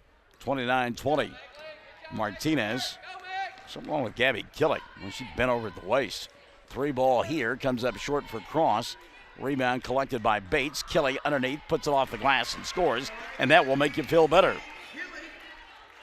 3 in the quarter for Gabby, 6 in the ball game. 31-20, the lead back to 11. 4:10 left of the ball game. Heglin into the front court. She'll go to Kinley. Smith back to Addie. Tompkins asking for the ball, but denying her is Bates. Kinley now trying to go around Gabby Kelly. Left it in the corner for Tompkins. 3 ball on the way. Got it, Lexi Tompkins. Good ball movement by Hobart, and they've got 9 from Tompkins, and the lead 31-23 for Navajo. 3:40 remaining. Lady Indians trying to hang on, come back and play tomorrow for 5th place against Lady. Up high with it, Martinez. She'll go to the free throw line. Cross. Boy, collision, and again, Kelly going to go down hard. There's a force inside. Shot won't go down for Martinez, and the rebound going to be taken away by Annie Hegland. Hegland coming by us. 3:20 left of the ball game. She'll slow down now. Faith Funkhauser comes in at the next dead ball. Deep 3 by Kinley Smith. Couldn't get it to go, and the rebound going to be taken away by Gracie Brooks. That was a good look there for Kinley, and if that goes, this place gets jacked up in a hurry. Timeout going to be taken by Navajo. 3:04 left of the ball game. They lead 31-23. You and I back after this on Classic Hits 97.7. Looking for something special for your Valentine's sweetie this Valentine's Day? I know the perfect place, and they have the sweetest deals in town. It's the Flower Shop on Main in Hobart. Get your orders in early. Angie can make a wonderful gift basket for him or her. She has candies, stuffed animals, snoozy slippers, along with little girl snoozy slippers now too. There's simplified lotions, jewelry, and of course flowers of all kinds. The Flower Shop on Main in Hobart is the perfect place to find the perfect gift for your sweetie this Valentine's Day. Friends, you need to take care of your eyes. Have regular checkups. Make an appointment with Dr. Michael Geiger Eye Care in Altus, and now there's a Geiger Eye Care in Frederick. Dr. Michael Geiger and Sons, Seth and Bryce, well, they're good at what they do, so get your eyes checked. Geiger Eye Care, Altus and Frederick, proud to support Southwest Oklahoma youth in sports, in the classroom, in the showroom, whatever. That's Geiger Eye Care, Altus and Frederick, Mike, Seth, and Bryce Geiger, 580-482-1756. All right, let's give you a game reset now. 3:04 left of the ball game. It's 31-23. Navajo in front of Hobart. There are 3 timeouts remaining for both ball clubs. Look at the foul differential, though. Just 4 in the second half called on Navajo, 9 on the Lady Bearcats. And the arrow pointing the way of the Lady Indians.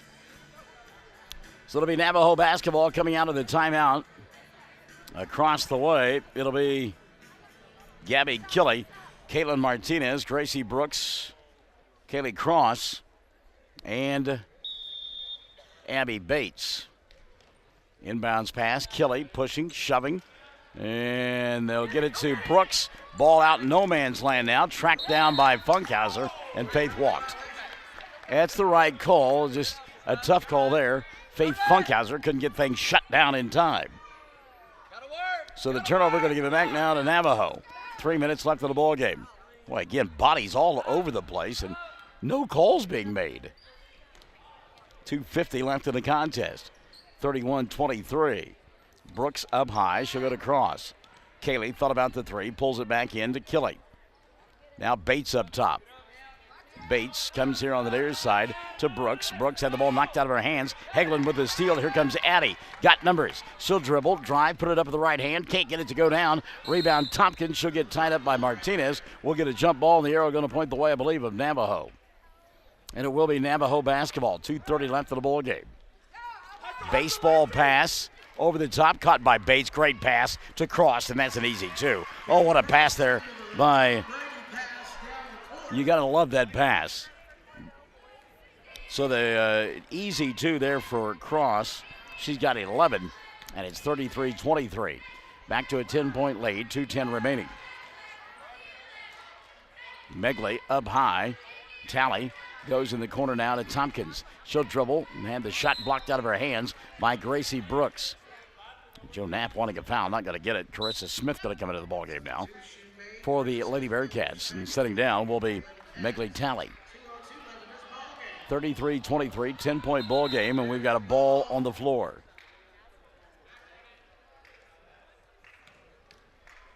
I hate that when your ball gets loose like that.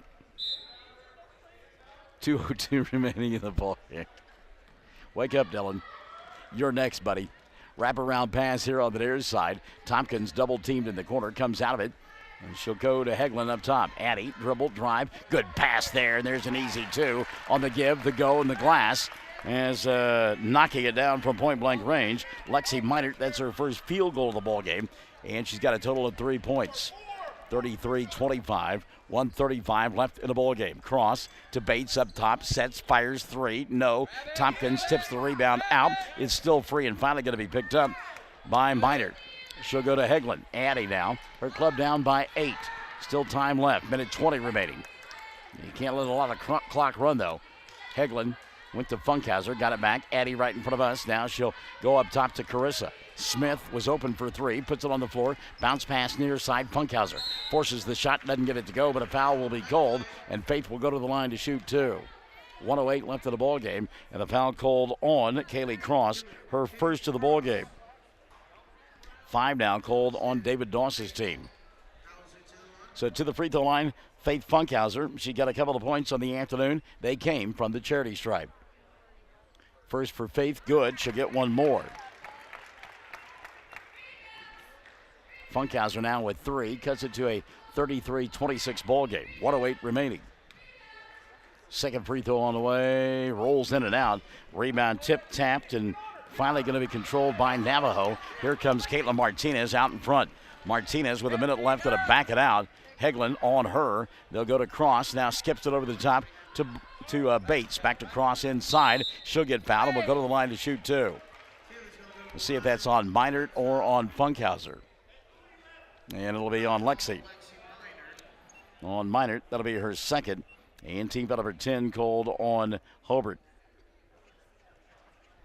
To the free throw line, Kaylee Cross. Cross on the night. 3 of 4 for the charity stripe. Has 11 points. Give her 12 as that one rattled around the rim and went in. Kaylee makes it 34-26. Second free throw on the way for Cross is good. There's no doubt about that one. That looks sweet. On the release, 4 in the quarter, 13 on the ball game for Kaylee Cross, and it's 35-26. 45 seconds left in the ball game. Inside, the shot won't go down for Minert. Battle for the rebound. Funkhauser had it, but she was standing out of bounds. And the turnover going to give it back now to Navajo. Killy inbounds. Ball poked free. Martinez gets it. Weaves her way through traffic. Joe Knapp looking for a foul. Hadn't gotten one yet. We're down to 35 seconds. Martinez out high. 35-26. Holding the ball on her hands. Somebody got to go out and make a foul. There's Bates. Bates gets away from the defense, and now a push going to be called on Carissa Smith. That'll be her third. And team foul number 11 called on Hobart. 22.9 remaining. So Caitlin Martinez gets a chance at a couple of more free throws. Martinez filling it up from the charity stripe here this afternoon. Caitlin shooting two, the left-hander. First one on the way for Martinez is good. Caitlin will get one more. Caitlin Martinez. 10 points in the ball game for Martinez, and 8 of those have come from the charity stripe. 36-26. Second free throw on the way for Martinez. It won't go in. The rebound going to be taken away by Hobart, and they're going to have to push and push in a hurry. Quickly across the timeline. Lexi Tompkins. Tompkins going to spin, force one up off the glass and got it to go. Nice move there by Lexi Tompkins. And a quick timeout going to be taken by Joe Knapp. 11.3 remaining, 36-28. Hobart down by 8. Classic Hits 97.7.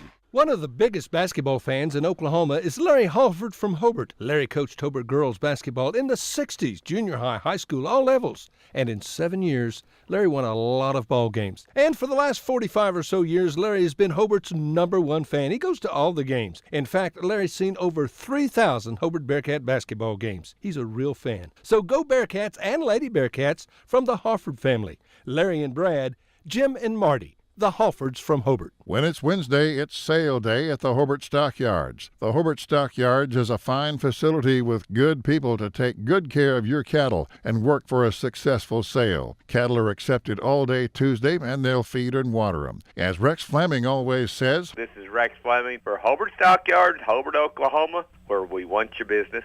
And we sure appreciate your business. That's the Hobart Stockyards, east of Hobart on Highway 183. Sale each Wednesday starting at 9:30 and special sale dates available. 14 seconds left in this one. Navajo on top, 36-28. They're trying to hold on and come back and play tomorrow in a fifth-place ball game against Lady. Kaylee Cross going to hold the basketball, and Joe Knapp saying don't foul. This one will come to an end. 36-28 your final score. Navajo wins it. They will advance and play tomorrow against Lady. 36-28 your final score. Back with your totals after this on Classic Hits 97.7. Friends, you should come check out the fantastic selection of Browning safes at Hobart Farm and Garden. We have a better selection and at a better price than the other guys. And Hobart Farm and Garden is rapidly becoming one of the bigger Browning firearms dealers in all of southwest Oklahoma and North Texas. You want a Browning safe or firearm? Well, you need to come to Hobart Farm and Garden, where we also sell high-pro quality feeds, bulk and sack. We sell paint and plumbing supplies, all kinds of hardware, fencing supplies, trailers. There's cattle equipment, electrical supplies, tools. Listen, if we ain't got it, you don't need it. If you do, however, we will order it because we want your business and we'll work hard for it. Come to Hobart and Hobart Farm and Garden, South Hobart on Highway 9, and ask about the all-new products we'll have soon from the SHOT Show. The Wall family appreciate your business. Come see them. Hobart Farm and Garden, South Hobart, Highway 9.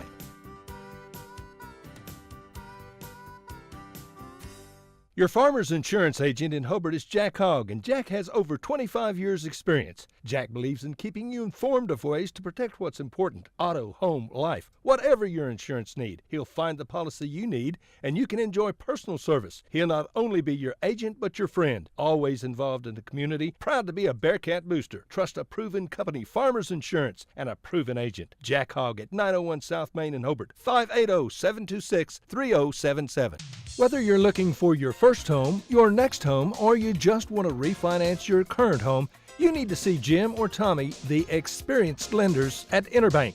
Don't wait for interest rates to go up. Now's the time to act. Interbank wants your business. If it's a doable deal, we'll do it. Whatever your specific banking need, we consider it a privilege to be your bank. We're Interbank, member FDIC, and an equal housing lender. 36-28 the final score, and Navajo wins it, and they'll advance and play Lady tomorrow. In this one, 13 for Kaylee Cross, 10 for Caitlin Martinez, gives 6 to Gabby Kelly, 4 to Gracie Brooks, 2 in the ballgame for Abby Bates, and 1 for Amanda Davis from the foul line. 15 of 27 was Navajo, and again, they win it by a final score of 36-28. In the loss, 11 for Lexi Tompkins, 3 apiece on the afternoon for Faith Funkhauser, Lexi Minert, Addie Hegland, 3 as well for Kinley Smith and for Megley Talley. 2 in the ballgame for Heaven King. From the foul line, 11 of 15 was Hobart, but it was not enough. They lose it 36-28. So Navajo will play tomorrow in the 5th place ballgame as they will do battle with Lady.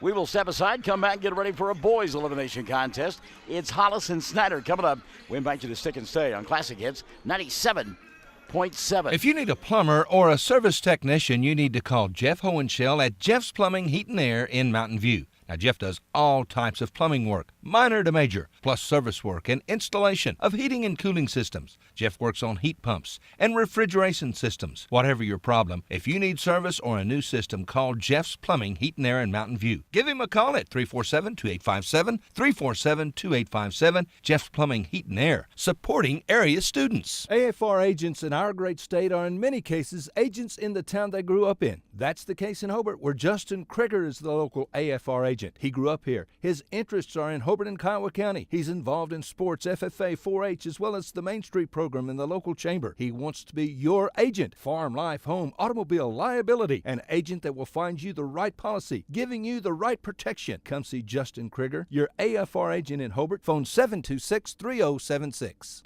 Friends, check out the January specials at Parts Plus in Hobart. Parts Plus batteries, silver $75.99, platinum $96.99, gold $94.99. Monroe-Matic plus shock absorbers, they're just $26.99. Mystic Bar and Chain Oil is a bargain at $4.49. Wix cabin air filters start at $17.49. And the Performance Test antifreeze testers, $119 and $2.99. Don't forget our large storage units and low tire prices at Parts Plus in Hobart. Parts and a lot more.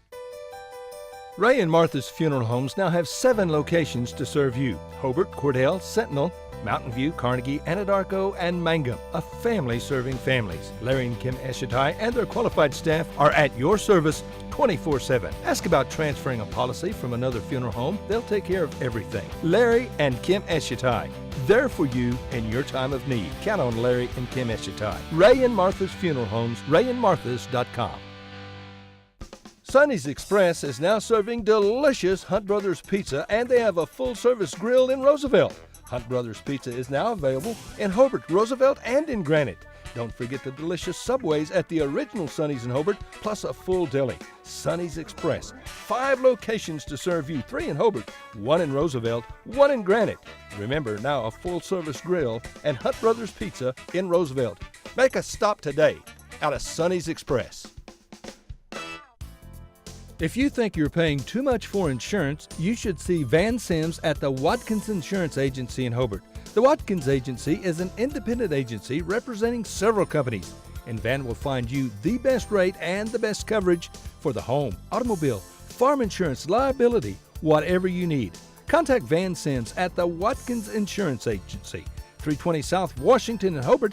Give him a call at 580-726-5190. Woodland Gardens Assisted Living Center in Hobart is a new and beautiful facility. Woodland Gardens is for people 55 years of age and older. They offer 34 units, 448 square foot apartments. They serve 3 delicious home-cooked meals every day. Check out this new and quite beautiful facility for yourself or for a loved one. For more information, call Pat Holt, Administrator, 580-752-4445, 752-4445, Woodland Gardens at 915 North Broadway in Hobart. Wondering how Western Oklahoma State College can fit into your future? With 25 degree options and more than 20 student organizations, it's easy to join the Pioneer family. Western offers classes online and on campus, making it simple to fit an education into your schedule. Western's tuition is less than half of a 4-year university and offers many scholarship opportunities. To find out more about how your future is brighter at Western, visit wosc.edu. Western Technology Center, an important member of Oklahoma's career tech system. It provides skills for success in today's workplace. Call today to find out what WTC can offer you. Western Technology Center, educating people for success. Give them a call at 580-726-8400 or online at westtech.edu. Western Technology Center.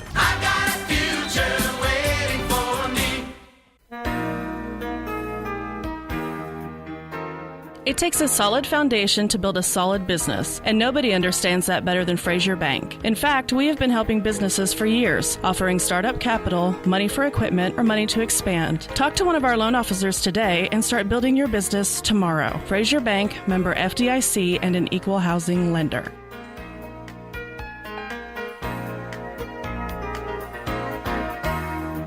You got to have an ace in the hole. Guys, that special time of the year to get that special gift is almost here. Valentine's Day will be here soon, and Allison at Ace in the Hole has a special gift that you need to get. If you're just not sure, get a gift certificate. Allison also has a winter clearance sale with new merchandise arriving every day for spring. There's brands like Consuelo, Silver, and Rock Revival jeans, lots of beautiful jewelry. But for sure, remember Valentine's Day, it's coming soon, so see Allison at Ace in the Hole in downtown Hobart.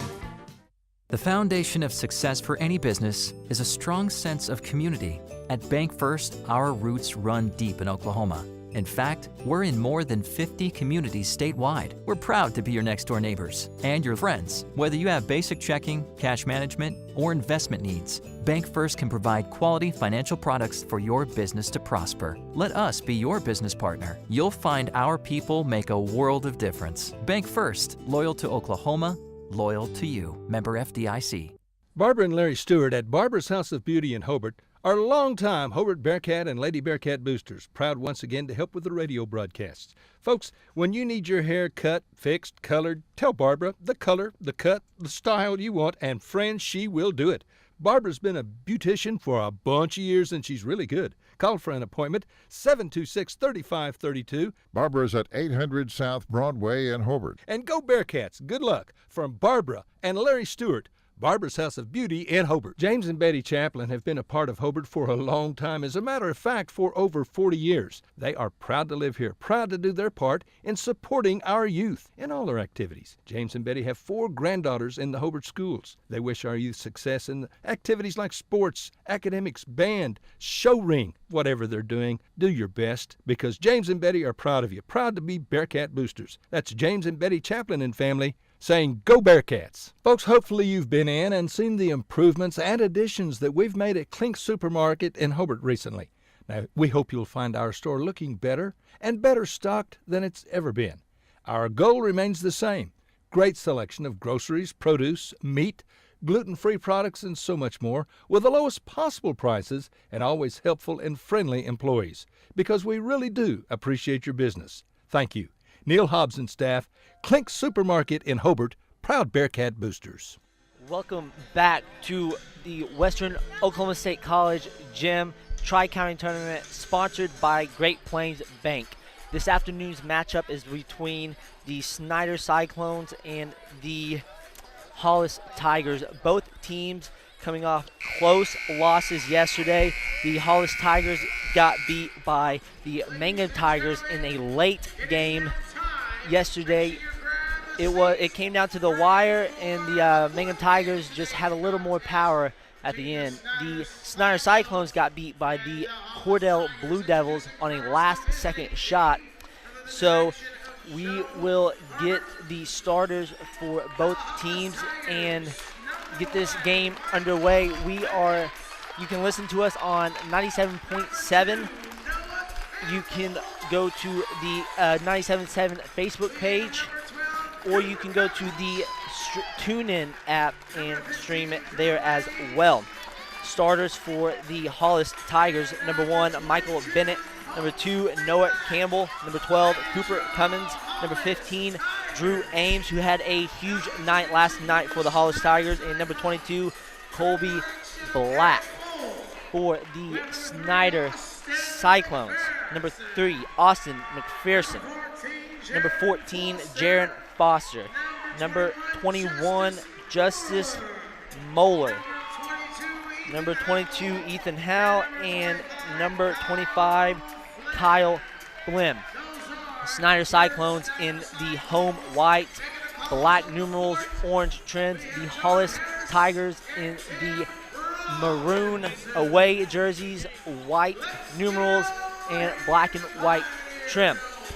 To jump for the Snyder Cyclones is number 3, Austin McPherson. McPherson had a big afternoon, I should say, for the Snyder Cyclones yesterday. Kept them in a close ball game with the Snyder Cyclones.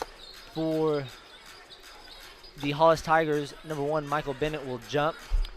Hollis Tigers going from right to left of your listening and viewing device. The Snyder Cyclones going from left to right. There's a whistle. Trying to get the fouls right. Obviously, we have 0 fouls on both sides. The game has yet to start. The tip is up and controlled by Austin McPherson and the Snyder Cyclones. Number 14, Jaron Foster will run the offense for the Snyder Cyclones, and Coach Derek Bull. He will give the ball to number 21, Justice Moeller. Justice Moeller drives right, kicks it to number 25, Kyle Flynn. He will hit a 3 to start the ball game. Good start for the Snyder Cyclones. Number 12, Cooper Cummins down the other end. Fast and furious over to Noah Campbell. Noah Campbell drives right, kicks out to Bennett. Bennett drives right, back out to Campbell. Campbell drives left, floater on the way, no good. Rebounded by Colby Black. Colby Black had a bunch of boards last night, but then the ball goes back to Jaron Foster and the Snyder Cyclones. Jaron Foster to number 22, Ethan Howe in the corner, no good. Rebounded by McPherson. McPherson's shot is up, and then he is fouled on the play. The foul is on number 3, Austin McPherson, his first personal and first team foul. Excuse me, the foul is on number 22, Colby Black. Austin McPherson will go to the free throw line. McPherson's first free throw is on the back of the rim, no good. 3-0 ball game. The Snyder Cyclones are on top with Kyle Flynn's 3-point shot in the first possession of the ball game. McPherson's second free throw on the way. Good. Gives him his first point of the night. A 4-0 ball game. 7:11 left here in the first quarter of play. Noah Campbell, top of the key, setting up the offense for his coach, Coach Hobart. Right side to number 1, Bennett. Bennett looking for his cutting teammates down to Colby Black. And there is a foul on the shot. Foul is on number 3, Austin McPherson. His first personal and first team foul. That'll send Colby Black to the charity stripe to shoot 2. Colby Black's first free throw is off the front of the rim, no good. Coach Hobart is having a conversation with 2 of his guards in the backcourt. Colby Black's second free throw is up and good, getting his team on the board. 4-1 ball game. Jaron Foster and his club coming down the other end. Left side, Kyle Flynn. Back over to Ethan Howe. Ethan Howe down to McPherson on the block. No good. Rebounded by number 21, Justice Moeller. And his putback is good, giving him his first 2 points of the ball game. A 6-1 game, 6:37 left here in the first quarter of play. Number 12, Cummins drives right over to Bennett. Bennett gives the ball to Ames. Ames spin move. Wild shot, and gives the ball right back to Austin McPherson, who goes coast to coast, and there will be a charge on the drive by McPherson. And as Michael Barnes will say, bring out the bugle section. In the house is my partner in crime, Tanner Fox, and the best cameraman around, my mom, Shelly Fox. Hollis Tigers brings the ball up the court the other way. Cooper Cummins running the offense over to Bennett right side. Bennett hands the ball off to Ames. Ames driving Campbell. Campbell picks up his dribble, back out to Cummins. Cummins top of the key, resets his offense. Cummins tries to make a move, drives left, back to Bennett. Bennett right side, floater no good. Rebounded by number 22, Ethan Howe, and there is a foul on number 22, Colby Black. That is his second personal and second team foul. Jaron Foster will bring the ball up the court for his squad. Going left to right. Goes left side, spin move over to number 21, Justice Moeller. Justice Moeller's 3-ball on the way, no good. Hits nothing, and rebounded by Michael Bennett. Michael Bennett gives the ball to number 22, Cummins. Cummins 15-footer on the way, front of the rim, no good. Rebounded Jaron Foster. Jaron Foster wants to run, think he was slowed down, didn't have numbers, so he will set up the offense over to number 22, Ethan Howe. Ethan Howe to a subbed in number 15, Trevor Evans. On the court for the Snyder Cyclones is Evans, Moeller, number 25, Kyle Flynn, Jaron Foster, and Ethan Howe, I believe. And Trevor Evans hit a jump shot just a second ago, and there's a timeout on the court for Coach Hobart and his squad, and we will take it with him. You're listening to Classic Hits 97.7. Friends, if you can dream it, Michael can build it at Double Diamond Welding and Fabrication in Hobart. Come check out all the yard art, the OU and OSU items, so doggone much more at Double Diamond. Hey, do you need cattle panels, a trailer, a cattle chute, a feeder? Michael has the equipment and the know-how when it comes to welding. Metal sales by the inch or by the foot.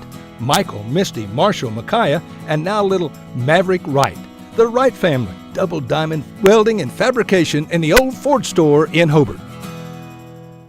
And welcome back to complete coverage of the Tri-County Tournament, brought to you by Great Plains Bank. The ball is Hollis Tigers ball. Number 12, Cooper Cummins will bring the ball up the court. Number 32, Red Watson is in the game. Cummins left side to Noah Campbell. Noah Campbell's 3-ball on the way, good. Gives him his first 3 points of the game. 8-4 ball game, 4:57. And a steal on the inbounds play by Noah Campbell. And then on his drive, a charge is called. Jaron Foster was the one to take the charge. In comes number 30, Jake Melton for the Snyder Cyclones. Out is Justice Moeller. Number 25, Kyle Flynn with inbounds the ball to Jake Melton. Back over to Moeller to a Trevor Evans. Muller will get the ball in the backcourt still. The Hollis Tigers are in a full court pressure. Trevor Evans, left corner, 3-ball on the way. Good. That gives him 5 points. The Hollis Tigers back the other way. Cooper Cummins leading his squad. Drives right to Noah Campbell. Noah Campbell right side to a cutting number 32, Red Watson. Red Watson is fouled by number 30, I believe, Jake Melton. That will send Mr. Red Watson to the charity stripe to shoot 2. The score is 11-4. The Snyder Cyclones are on top with 4:25 left here in the first quarter of play. Red Watson's first free throw off the front of the rim and no good. Team fouls is 3 apiece for both the Snyder Cyclones and the Hollis Tigers. Red Watson's second free throw up, no good. Rebounded by number 30, Jake Melton. Gives the ball to a racing Jaron Foster over to Trevor Evans. 15-footer on the way, no good. Rebounded by the Snyder Cyclones. Jaron Foster, top of the key, resets his offense. Looking to his coach for his play. Over to number 22, Ethan Howe, to the corner to Evans. Evans trapped and will throw it away. And the Mr. Ref will say it goes back to the Hollis Tigers. 4:01 left here in the first quarter of play. 11-4 ball game. Snyder Cyclones on top with a couple of big shots here early for Trevor Evans. Number 2, Noah Campbell will set up the offense for the Hollis Tigers. Over to Red Watson, top of the key to Cooper Cummins. Cooper Cummins makes a move back over to Red Watson, right side to a cutting Noah Campbell. Noah Campbell's layup no good. Rebounded by the Snyder Cyclones. Racing the other way is number 25, Kyle Flynn. Then he will pull it back out to Jaron Foster. Jaron Foster will set up his offense once again over to number 22, Ethan Howe. And the ball was tipped by Drew Ames. Snyder Cyclones will inbound the ball near side. In comes number 34, Jared Galvin, for number 25, Kyle Flynn for the Snyder Cyclones. Snyder Cyclones will set up their offense once again. 3:25 left here in the first quarter of play. Jaron Foster, far side. Back over to number 22, Ethan Howe, into the corner. Evans 3-ball, hits nothing. Rebounded by Ames.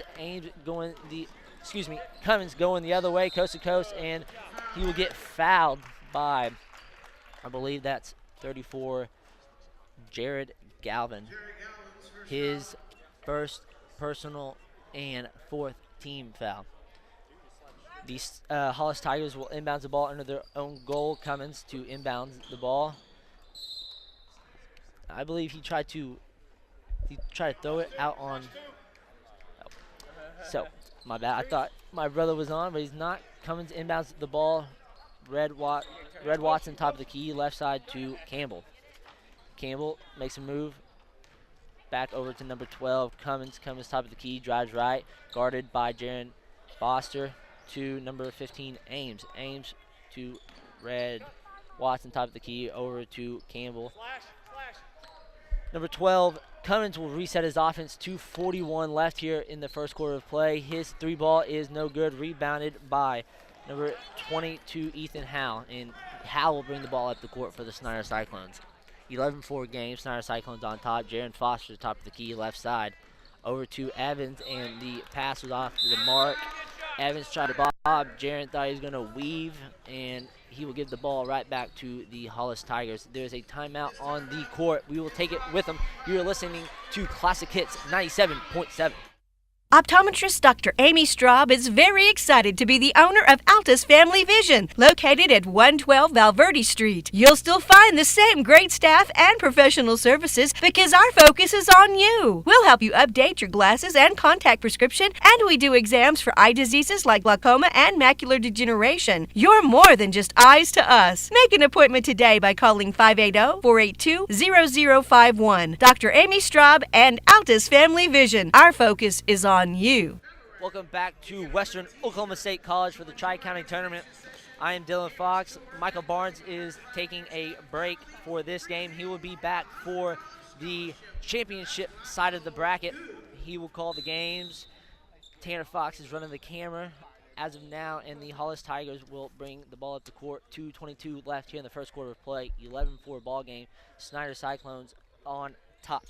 Red Watson has the ball top of the key, left side to Cummins. Cummins in the corner to Ames. Ames is called for a walk. He tried to set his feet for a three-point shot, and Mr. Referee called it a walk. Evans will inbound the ball in the backcourt for the Snyder Cyclones. 2:11 left here in the first quarter of play. Evans gives the ball to Galvin. Back to Evans. Evans looking for his teammates, and the Hollis Tigers were in a full-court pressure. Jaron Foster on the other end. On a free throw attempt, he is fouled, and he will go to the line to shoot a pair. The foul is on number 32,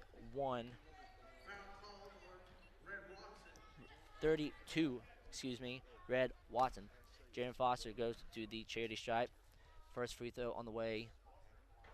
Good. That is his first point of the ball game, I believe. Jaron Foster's second free throw up and no good. Rebounded by Michael Bennett. Michael Bennett will give the ball to his teammate Noah Campbell, and Noah Campbell will set up the offense. Driving right, layup up and no good. Rebounded number 22, Ethan Howe. Ethan Howe is bringing the ball up the court, left side. Drives left, gives the ball to Galvin in the corner.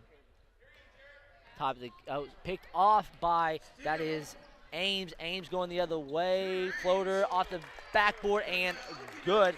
That is Ames' first 2 points of the night. He had a big game last night against the Mangum Tigers. 12-6 ball game. Snyder Cyclones on top. 1:20 left here in the first quarter of play. Galvin's 15-footer is good. It will extend the lead to, that is 8, and that is Galvin's first points on the night. Left side to Campbell. Campbell sets up the offense for Coach Hobart. Right side to Cummins. Cummins pulls it back out and will drive right, spin left, floater on the way, backboard no good, rebounded by Cummins again, and his shot will be no good yet again. Rebounded Jaron Foster. Jaron Foster guarded heavily by Drew Ames. Breaks the press and will pull it out and set up the offense. Number 22, Ethan Howe will set up the offense, looking to his coach for his play. Jaron Foster, left side. Back over to Howe. 28 seconds left here in the first quarter of play. 14-6 ball game. They will pull it out and wait for one shot. The Hollis Tigers are in a 1-2-2 zone with number 15, Drew Ames, chasing across the top.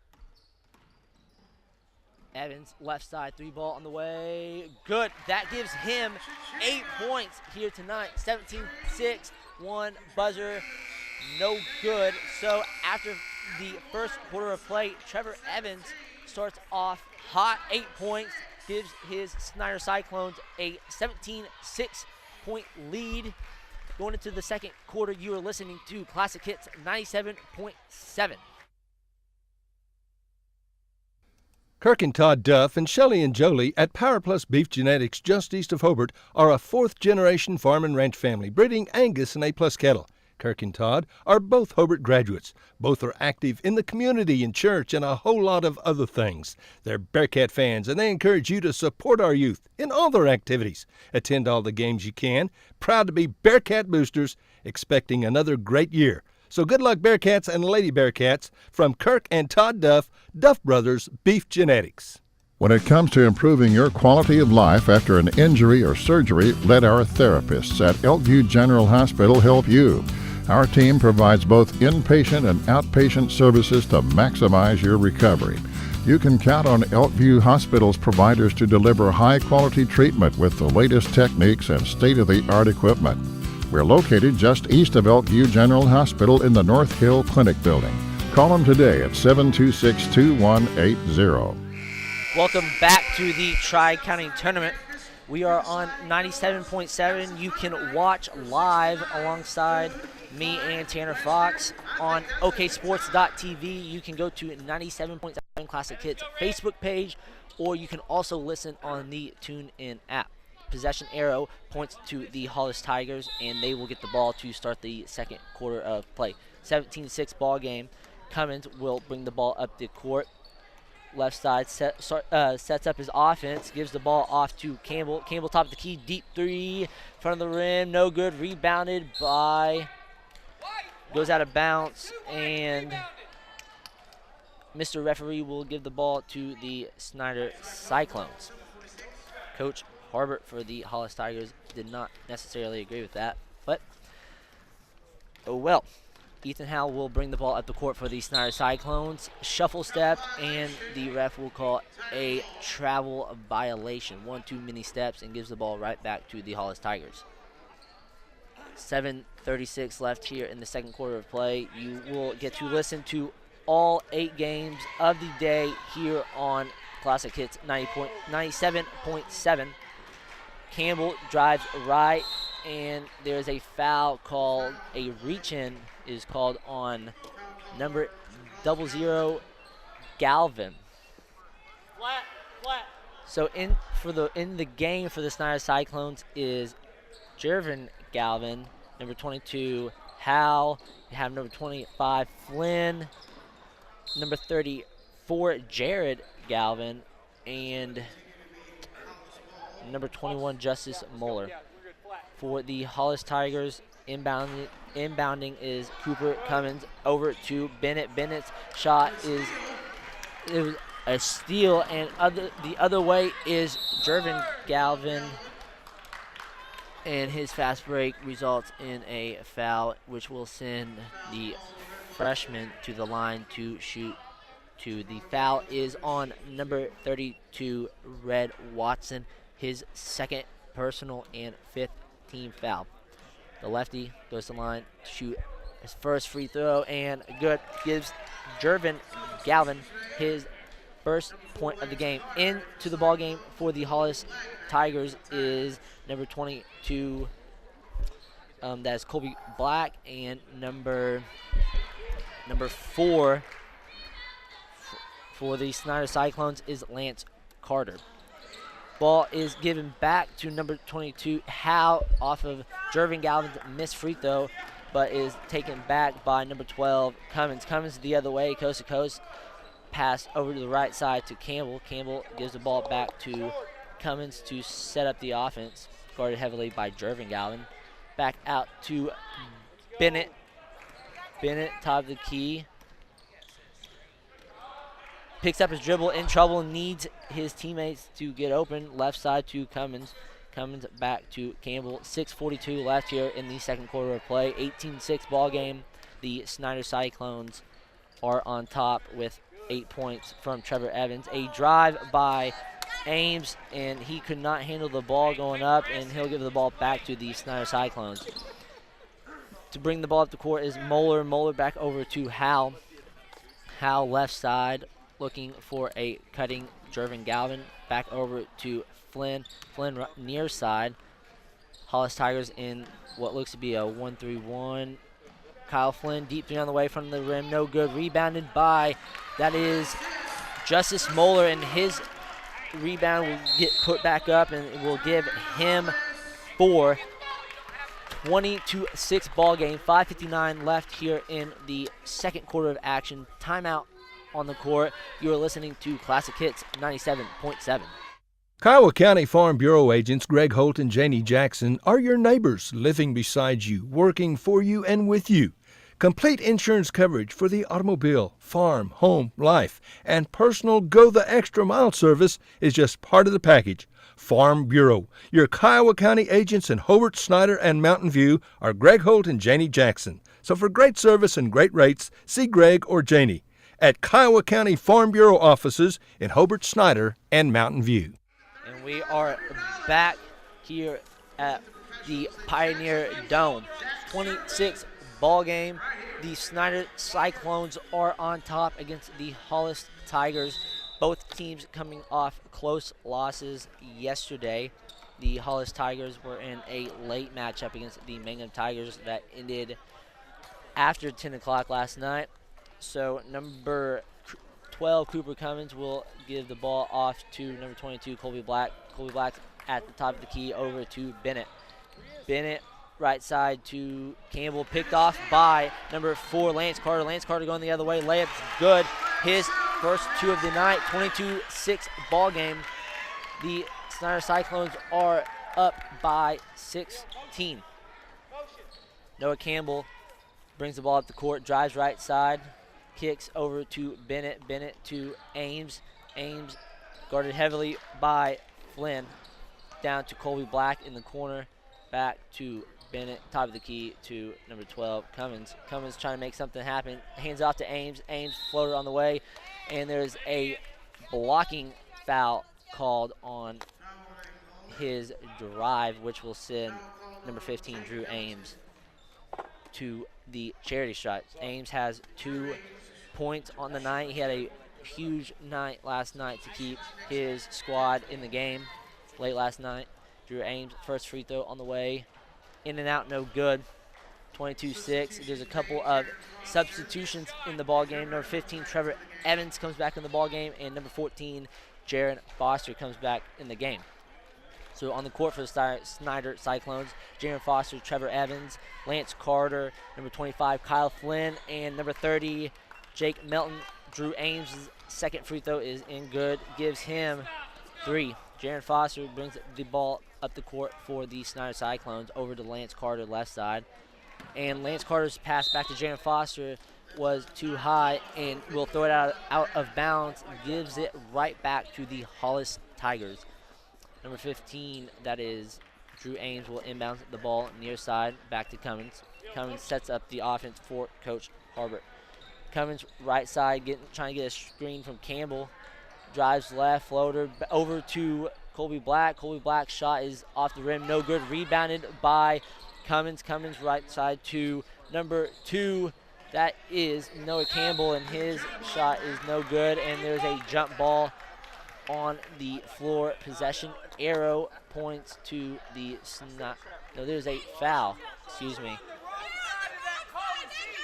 As you can hear, there's some people who are not very happy, but the foul was called on number 15, Drew Ames. That is his, I believe, first personal foul.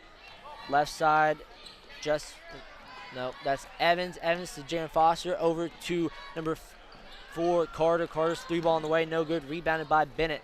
Bennett gives the ball to the freshman Cooper Cummins. Cummins racing back the other way. Right side over to Bennett in the corner. Looks for a 3, decides not to. Top of the hill drive left. Spins right. Floater. Glass. Good. Gives Bennett his first 2 of the night. 22-9 ball game. Snyder Cyclones up 13. 3:45 left here in the second quarter of action. Jaron Foster near side.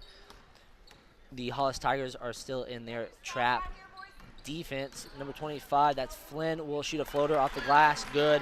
That gives Flynn 5 here in the second quarter. Number 12, Cummins, brings the ball up the court the other way. Sets up his offense. Picks the ball up and needs help over to Campbell. Campbell near side. Guarded by Flynn. Over to Bennett in the corner. Bennett drives right. Gives the ball to Black. Black over to Campbell in the corner. 3 ball, no good. Rebounded Bennett. Back to Ames. Ames loses it, and then Jaron Foster got the ball back, but then tripped and fell, and a walk is called. 3 substitutions in for the Snyder Cyclones. In comes number 3, Austin McPherson. 22, Ethan Howe, and 34, Jared Gallen is back in the ball game. Cummins will set up the offense for the Hollis Tigers once again. The Snyder Cyclones matched up. 2:54 left here in the second quarter of play. 24-9. The Snyder Cyclones are on top. Down low to Colby Black, and a bump off the glass is good, giving Black his 3rd points of the night. Ethan Howe over to Jaron Foster, left side. Then it's picked off by Colby Black, and a racing Drew Ames goes coast to coast and is fouled on his way up by number 14, Jaron Foster. Jaron Foster was not happy with that call. Coach Bull was not happy with that call, but regardless, number 15, Drew Ames, will go to the charity stripe to shoot a pair. 24-11, 13-point ball game. Snyder Cyclones on top, 2:27 left here in the final consolation bracket game of the evening. Ames' first free throw is up good. He has 4, I believe, so far tonight. Ames' second free throw up and good. That is his 5th. Jaron Foster brings the ball back up the court for the Snyder Cyclones. He wants to slow things down a bit. Number 1, Bennett, is on top of the Hollis Tigers trap, and then the ball will go over to the left side. Evans, 3 ball on the way, in and out, no good. Rebounded by Ames. Ames will give the ball to number 2, Campbell. Campbell back over to his point guard, Cummins. Cummins racing down left side, gives the ball to Colby Black. Black top of the key to Campbell. Campbell drives left, floater on the way, in and out, no good. Rebounded by Colby Black. There was a foul called on the Snyder Cyclones. Number 3, Austin McPherson. McPherson will check out of the game. In will come Justice Moeller. That was McPherson's 3rd personal foul in the game for the Hollis Tigers. Number 32, Red Watson. Colby Black's free throw is no good, and then there was a foul on the rebound on number 1, Michael Bennett. The Snyder Cyclones put themselves in the bonus, which will send the Hollis Tigers to the charity stripe on any fouls here left in the first half of play. To the line is number 15, Trevor Evans, to shoot a 1-on-1. First free throw is in and good. That is his 9th point of this first half of play. 1:56 left here in the first quarter. 25-13. Evans, free throw good, gives him 10, extends the lead to a 13-point lead for the Snyder Cyclones. Cummins brings the ball up the court for Hollis Tigers. A screen is set by Colby Black, left side to Red Watson. His drive shot is no good. Rebounded by Justice Moeller, and Jaron Foster will be by the scores table. Over to number 22, Howe. Trevor Evans in the corner, 3 from the rim, no good. Rebounded by Colby Black. Colby Black has done a tremendous job the last couple of nights rebounding the ball. Cummins going the other way, right side floater, back of the rim, no good. Rebounded by number 21, Justice Moeller. Moeller will hand the ball off to a ball handler. Number 22, Ethan Howe, is near side. He will act like he is going to shoot, but then will try to make a pass and is picked off by Cummins. Cummins racing the other way over to Bennett in the corner. 3 ball, in and out, no good. And the ball will go to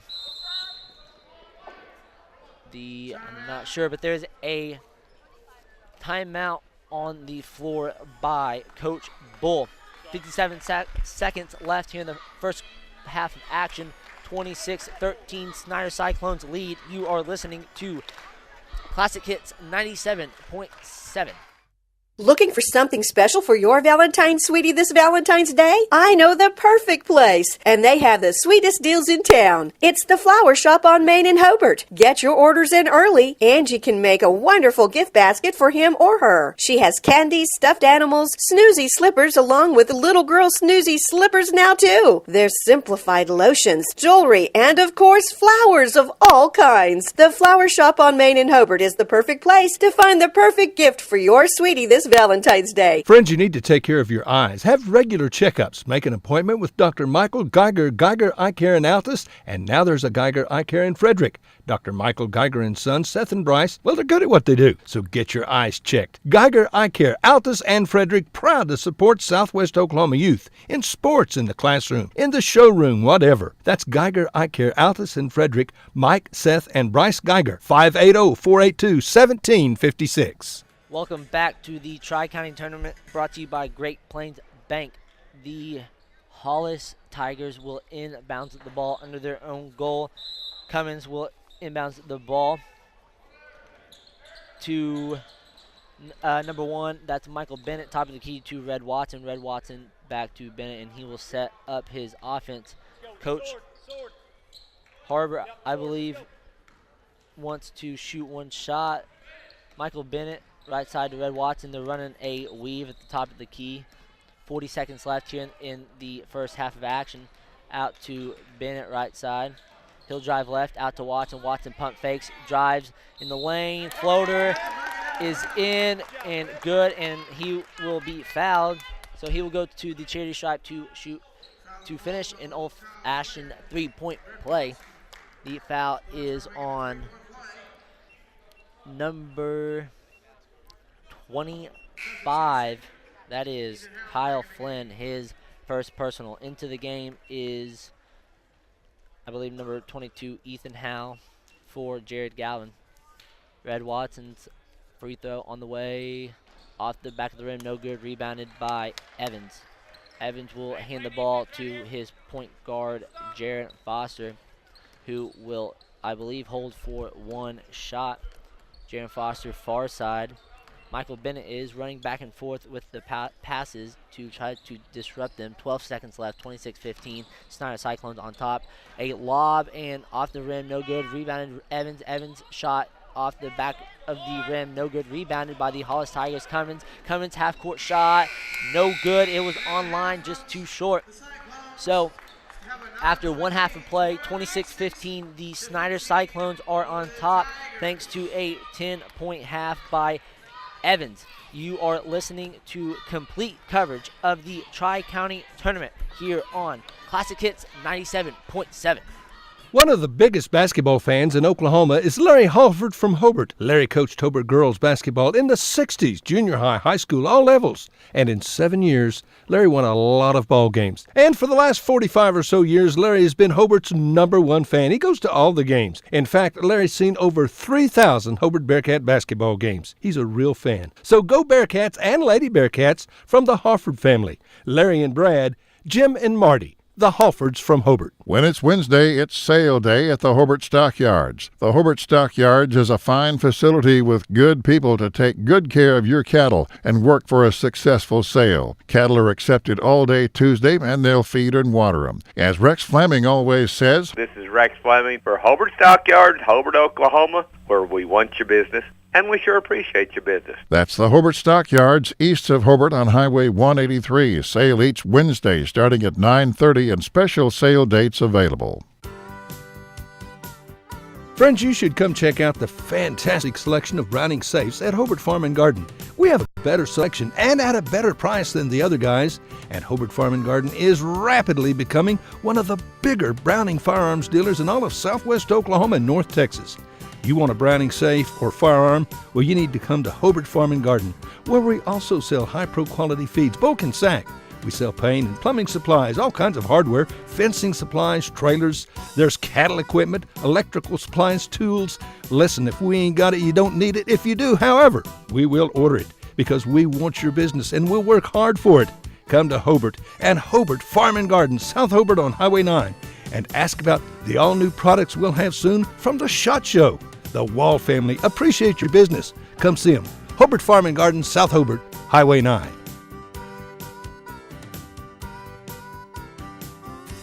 Your farmer's insurance agent in Hobart is Jack Hogg, and Jack has over 25 years' experience. Jack believes in keeping you informed of ways to protect what's important. Auto, home, life, whatever your insurance need. He'll find the policy you need, and you can enjoy personal service. He'll not only be your agent, but your friend. Always involved in the community, proud to be a Bearcat booster. Trust a proven company, Farmers Insurance, and a proven agent. Jack Hogg at 901 South Main in Hobart, 580-726-3077. Whether you're looking for your first home, your next home, or you just want to refinance your current home, you need to see Jim or Tommy, the experienced lenders at Interbank. Don't wait for interest rates to go up. Now's the time to act.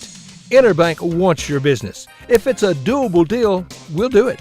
Whatever your specific banking need, we consider it a privilege to be your bank. We're Interbank, member FDIC, and an equal housing lender. If you need a plumber or a service technician, you need to call Jeff Hohenschel at Jeff's Plumbing, Heat and Air in Mountain View. Now, Jeff does all types of plumbing work, minor to major, plus service work and installation of heating and cooling systems. Jeff works on heat pumps and refrigeration systems. Whatever your problem, if you need service or a new system, call Jeff's Plumbing, Heat and Air in Mountain View. Give him a call at 347-2857, 347-2857. Jeff's Plumbing, Heat and Air, supporting area students. AFR agents in our great state are in many cases agents in the town they grew up in. That's the case in Hobart, where Justin Krieger is the local AFR agent. He grew up here. His interests are in Hobart and Kiowa County. He's involved in sports, FFA, 4-H, as well as the Main Street program in the local chamber. He wants to be your agent. Farm, life, home, automobile, liability. An agent that will find you the right policy, giving you the right protection. Come see Justin Krieger, your AFR agent in Hobart. Phone 726-3076. Friends, check out the January specials at Parts Plus in Hobart. Parts Plus batteries, silver $75.99, platinum $96.99, gold $94.99. Monroe-Matic plus shock absorbers, they're just $26.99. Mystic Bar and Chain Oil is a bargain at $4.49. Wix cabin air filters start at $17.49. And the Performance Test antifreeze testers, $119 and $2.99. Don't forget our large storage units and low tire prices at Parts Plus in Hobart. Parts and a lot more. Ray and Martha's Funeral Homes now have 7 locations to serve you. Hobart, Cordell, Sentinel, Mountain View, Carnegie, Anadarko, and Mangum. A family serving families. Larry and Kim Eshitai and their qualified staff are at your service 24/7. Ask about transferring a policy from another funeral home. They'll take care of everything. Larry and Kim Eshitai. There for you in your time of need. Count on Larry and Kim Eshitai. Ray and Martha's Funeral Homes, rayandmarthas.com. Sonny's Express is now serving delicious Hunt Brothers Pizza, and they have a full-service grill in Roosevelt. Hunt Brothers Pizza is now available in Hobart, Roosevelt, and in Granite. Don't forget the delicious Subways at the original Sonny's in Hobart, plus a full deli. Sonny's Express. 5 locations to serve you. 3 in Hobart, 1 in Roosevelt, 1 in Granite. Remember, now a full-service grill and Hunt Brothers Pizza in Roosevelt. Make a stop today out of Sonny's Express. If you think you're paying too much for insurance, you should see Van Sims at the Watkins Insurance Agency in Hobart. The Watkins Agency is an independent agency representing several companies, and Van will find you the best rate and the best coverage for the home, automobile, farm insurance, liability, whatever you need. Contact Van Sims at the Watkins Insurance Agency, 320 South Washington in Hobart. Give him a call at 580-726-5190. Woodland Gardens Assisted Living Center in Hobart is a new and beautiful facility. Woodland Gardens is for people 55 years of age and older. They offer 34 units, 448 square foot apartments. They serve 3 delicious home-cooked meals every day. Check out this new and quite beautiful facility for yourself or for a loved one. For more information, call Pat Holt, Administrator, 580-752-4445, 752-4445. Woodland Gardens at 915 North Broadway in Hobart. Wondering how Western Oklahoma State College can fit into your future? With 25 degree options and more than 20 student organizations, it's easy to join the Pioneer family. Western offers classes online and on campus, making it simple to fit an education into your schedule. Western's tuition is less than half of a 4-year university and offers many scholarship opportunities. To find out more about how your future is brighter at Western, visit wosc.edu. Western Technology Center, an important member of Oklahoma's career tech system. It provides skills for success in today's workplace. Call today to find out what WTC can offer you. Western Technology Center, educating people for success. Give them a call at 580-726-8400 or online at westtech.edu. Western Technology Center.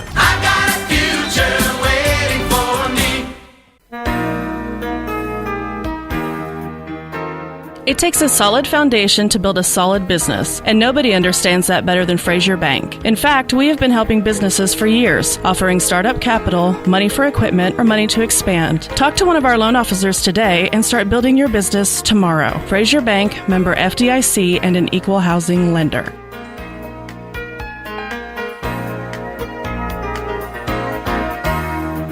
You got to have an ace in the hole. Guys, that special time of the year to get that special gift is almost here. Valentine's Day will be here soon, and Allison at Ace in the Hole has a special gift that you need to get. If you're just not sure, get a gift certificate. Allison also has a winter clearance sale with new merchandise arriving every day for spring. There's brands like Consuelo, Silver, and Rock Revival jeans, lots of beautiful jewelry. But for sure, remember Valentine's Day, it's coming soon, so see Allison at Ace in the Hole in downtown Hobart. The foundation of success for any business is a strong sense of community. At Bank First, our roots run deep in Oklahoma. In fact, we're in more than 50 communities statewide. We're proud to be your next-door neighbors and your friends. Whether you have basic checking, cash management, or investment needs, Bank First can provide quality financial products for your business to prosper. Let us be your business partner. You'll find our people make a world of difference. Bank First, loyal to Oklahoma, loyal to you. Member FDIC. Barbara and Larry Stewart at Barbara's House of Beauty in Hobart are longtime Hobart Bearcat and Lady Bearcat boosters, proud once again to help with the radio broadcasts. Folks, when you need your hair cut, fixed, colored, tell Barbara the color, the cut, the style you want, and friends, she will do it. Barbara's been a beautician for a bunch of years, and she's really good. Call for an appointment, 726-3532. Barbara's at 800 South Broadway in Hobart. And go Bearcats. Good luck from Barbara and Larry Stewart. Barbara's House of Beauty in Hobart. James and Betty Chaplin have been a part of Hobart for a long time. As a matter of fact, for over 40 years. They are proud to live here, proud to do their part in supporting our youth in all their activities. James and Betty have 4 granddaughters in the Hobart schools. They wish our youth success in activities like sports, academics, band, show ring, whatever they're doing. Do your best, because James and Betty are proud of you, proud to be Bearcat boosters. That's James and Betty Chaplin and family saying, go Bearcats! Welcome back to second half of action between the Snyder Cyclones and the Hollis Tigers in the final game of the consolation side of the bracket. For the Snyder Cyclones on the court is number 22, Ethan Howe, Jaron Foster, Trevor Evans, number 21, Justice Moeller, and number 25, Kyle Flynn. Foster will bring the ball up the court for the Snyder Cyclones. Top of the key to Howe. Howe, 3-ball on the way, good. That will give him, I believe, his first 3 points of the ball game. 29-15, excuse me. Top of the key is the Hollis Tigers, number 2, Noah Campbell. To Cooper Cummins. Cummins left side to Bennett. Bennett over to Ames. Punt fakes, drives, floater, in and out, rebounded by Colby Black. Colby Black goes back up, in and out, rebounded by number 21, Justice Muller. And there is a jump ball. Possession arrow points to the Hollis Tigers. So Cooper Cummins will inbound the ball under his own goal, out to Colby Black, and is mishandled, given back to Justice Muller. Justice Muller to Hal on the fast break, and will be thrown out of bounds off of the Hollis Tigers, Michael Bennett. So the Snyder Cyclones will get the ball back under their own goal. Jaron Foster will inbound the ball under his goal, out to Flynn. Flynn, top of the key, looking for his point guard to set up the offense. Picks up his dribble over to Hal. Hal gives the ball to his point guard, Jaron Foster. Set up the offense. Left side is Jaron Foster.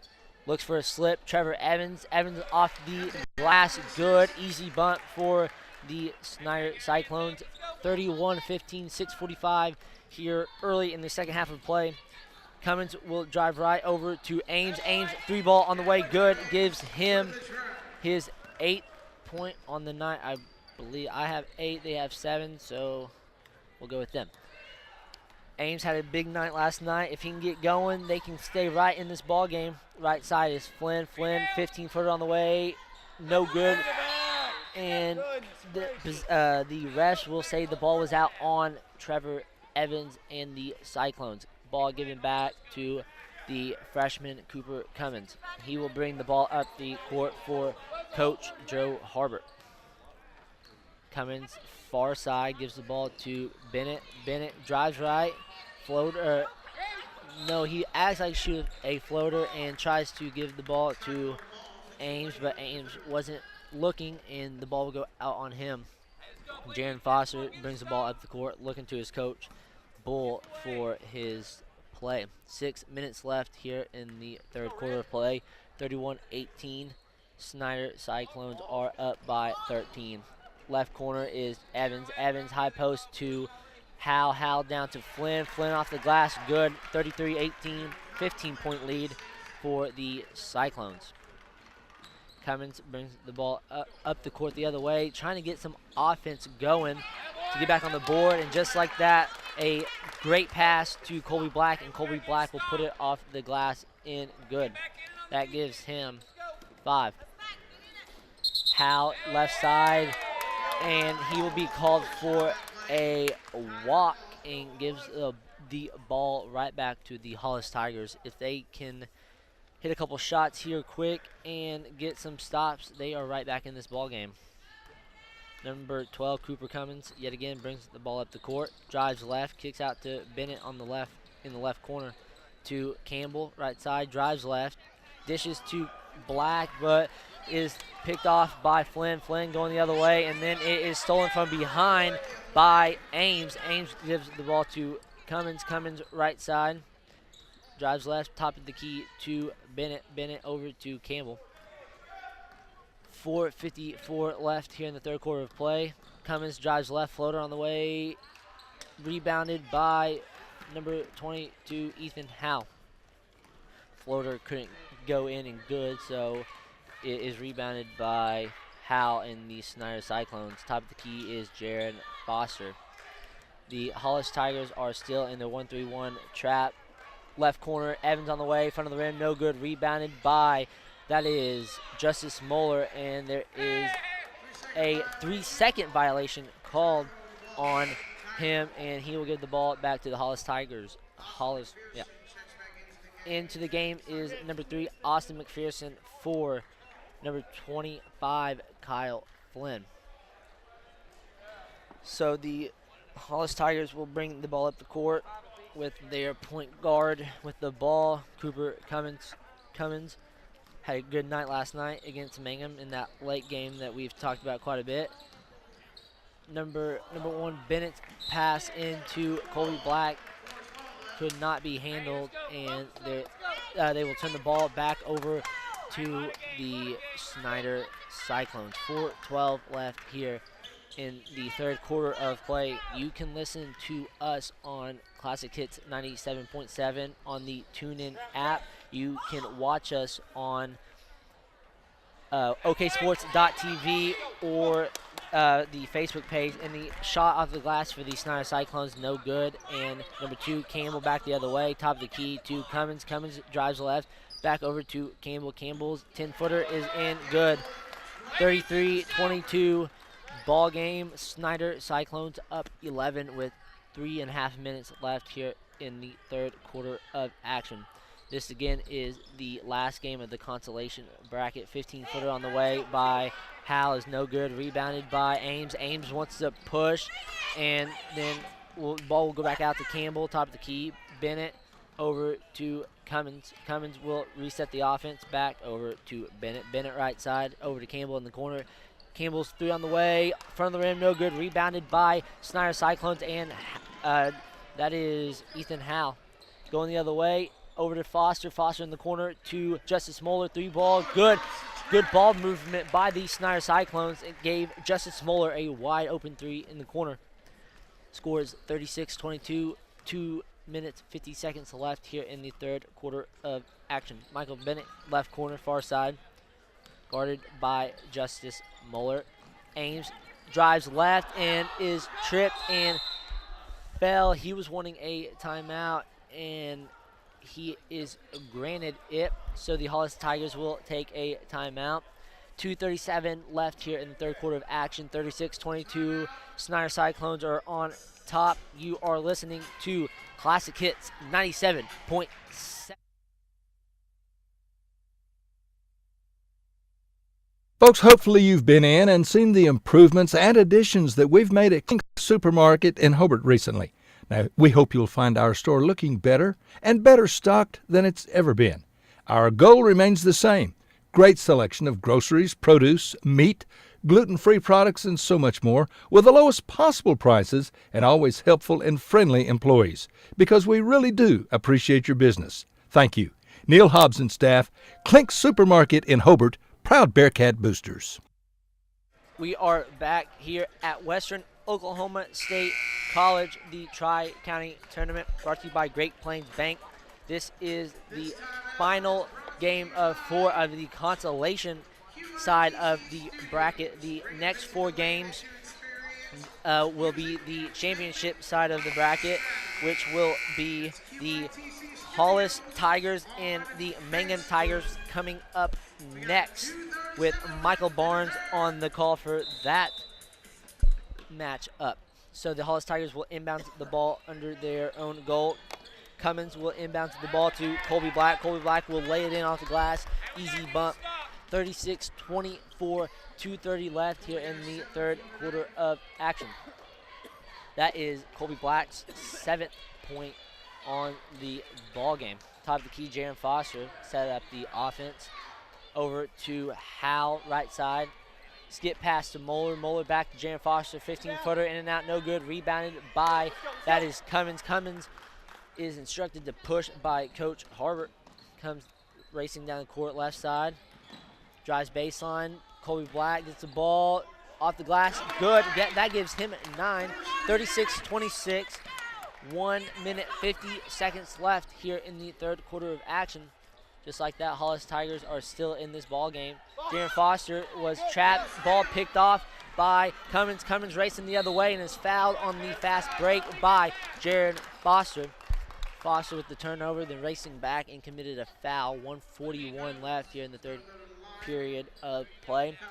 A 10-point ball game, 36-26, and Cooper Cummins, the freshman, will go to the line to shoot 2. That is Jaron Foster's 2nd personal and first team foul. Cooper Cummins' first free throw is in and out, no good. Can't cut into that deficit. Back to the line to shoot his 2nd of 2. Ball is up and off front of the rim, no good. Rebounded by Justice Muller. Gives the ball back to his point guard, Jaron Foster. Foster right side to Hal. The Hollis Tigers still in their 1-3-1 trap. Over to Jaron Foster, left side to number 34, Galvin, who checked in. 3 ball on the way from him. No good. Rebounded by Muller. Muller to the top of the key to Foster. Foster back to Galvin. Galvin will shoot a 3 and is fouled by number 1, Michael Bennett. So he will go to the line to shoot 3 free shots. That is Michael Bennett's 2nd personal and first team foul. The first of 3 for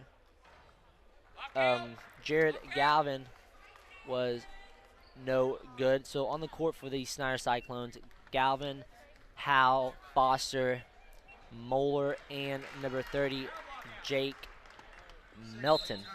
For the Hollis Tigers, in is Red Watson, number 12, Cummins, 1, Bennett, number 15, Drew Ames, and number 22, Colby Black. So Jared Galvin, the junior, will go to the charity stripe to shoot 2 of, that's his 2nd? That was his 3rd, excuse me. 38-26 ball game. He made 2 free shots, and the deficit is a 12.1 for the Hollis Tigers. Top of the key is Cummins. Cummins left side to set up the offense screen. Colby Black, he will go the other way. Cummins drives baseline and can't handle the ball. Ball on the ground. And as Tanner said last night, a rumbling, a stumbling, and a fumbling. Something like that. And there will be a jump ball. Possession arrow goes to the Snyder Cyclones.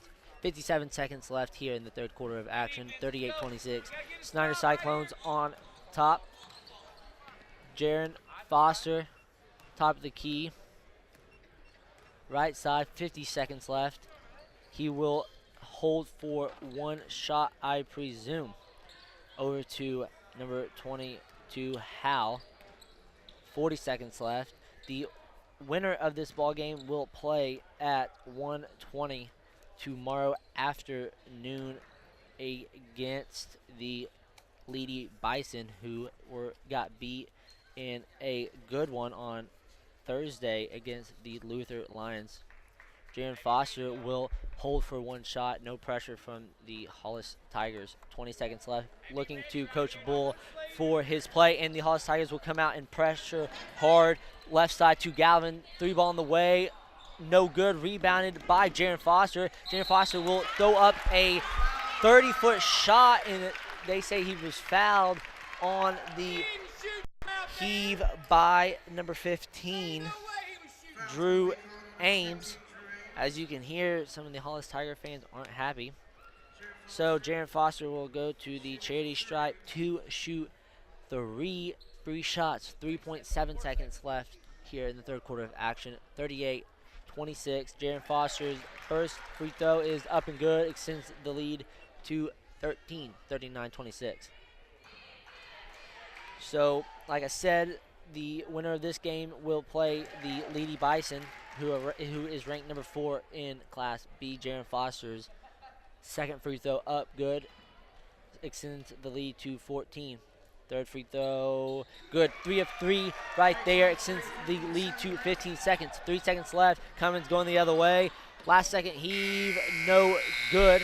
After 3 quarters of action, the Snyder Cyclones up 15, 41-26. Come back for the fourth quarter to round up the consolation side of this bracket. You are listening to Classic Hits 97.7. Friends, if you can dream it, Michael can build it at Double Diamond Welding and Fabrication in Hobart. Come check out all the yard art, the OU and OSU items, so doggone much more at Double Diamond. Hey, do you need cattle panels, a trailer, a cattle chute, a feeder? Michael has the equipment and the know-how when it comes to welding. Metal sales by the inch or by the foot. Michael, Misty, Marshall, Micaiah, and now little Maverick Wright. The Wright family, Double Diamond Welding and Fabrication in the old Ford store in Hobart.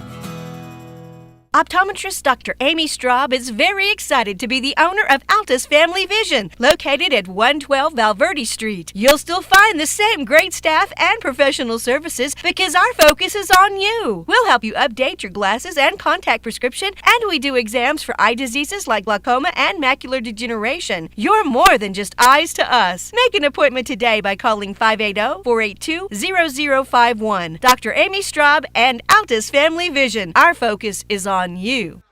Welcome back to the fourth quarter of action between the Snyder Cyclones and the Hollis Tigers. The Fox Radio group is here in the booth. Tanner Fox on the camera. Michael Barnes will call the remainder 4 games of the championship side of the bracket. Have a couple of good ones coming up. In the girls' game is the Hollis Tigers and the Mangum Tigers, and then the Hobart Bearcats and the Luther Lions will face off in a high-powered, high-scoring game. Ames will bring the ball up the court for the Hollis Tigers to start off this fourth quarter of action. They are down by 15. They need to score quick, and that's exactly what Ames will do. They isolated him on the right side. He will drive right and get an easy bump off the glass. 41-28, 7:40 left here in the fourth quarter of action. Corner is Moeller to Flynn. Flynn down to McPherson. McPherson will get a bump off the glass. Takes the lead back to 15, 43-28. Cummins, top of the key, looking to his coach for his next play. Drives left over to Bennett. Bennett will drive out and kick the ball back to Cummins. Cummins drives baseline over to Red Watson. Watson's 3-ball on the way in, good. 43-31. Red Watson hits a big 3. He has 5 points on the ball game. Howe will bring the ball up the court over to Flynn. Flynn to Evans. Evans down to McPherson. McPherson's shot off the block is called a foul. He will go to the line to shoot a pair. Foul is on number 22, Colby Black. That is his 3rd personal and 3rd team foul.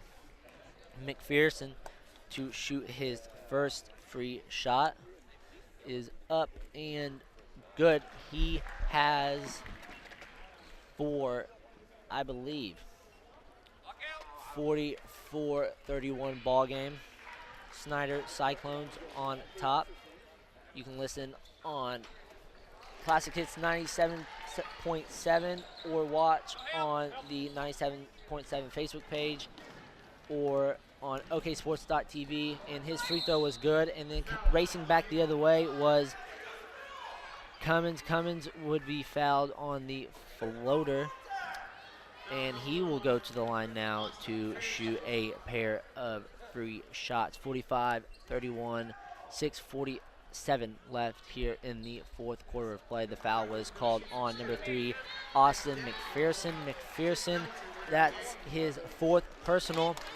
He played really well last night, so if you're a Snyder Cyclone fan, that is not what you want to see, and he will sit. In comes number 30, Jake Melton. 45-32 ball game. Number 2, Noah Campbell, is set to check back in. Number 12, Cummins, his second free throw is up, good. Campbell will check in for Red Watson. So the Snyder Cyclones will inbound the ball in their backcourt. Flynn has the ball. Full court pressure by the Hollis Tigers over to Moeller. Moeller over to Evans. Evans 15-footer, front of the rim, no good. Rebounded by Ames. Ames gives the ball to the freshman Cummins. Cummins racing back the other way. Drives left, kicks out to Bennett. Bennett to top of the key to Campbell. Campbell wants to shoot a deep three but won't.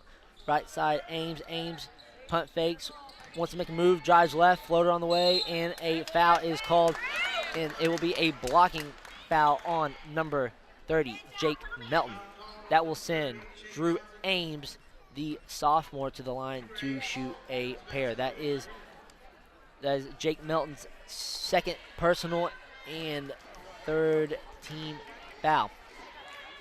Drew Ames' first free throw is up and in, good. He is in double digits now with 10. He had a big night last night with over 20. His second free throw is up and in, good. 45-35 ball game. 6:11 left here in the fourth quarter of play. The Hollis Tigers are in full court pressure, trying to get a turnover, and there will be a timeout called on the court. We will take it with them. You are listening to Classic Hits 97.7.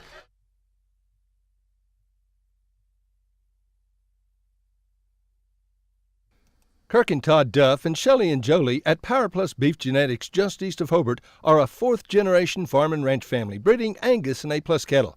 Kirk and Todd are both Hobart graduates. Both are active in the community and church and a whole lot of other things. They're Bearcat fans, and they encourage you to support our youth in all their activities. Attend all the games you can. Proud to be Bearcat boosters, expecting another great year. So good luck, Bearcats and Lady Bearcats, from Kirk and Todd Duff, Duff Brothers Beef Genetics.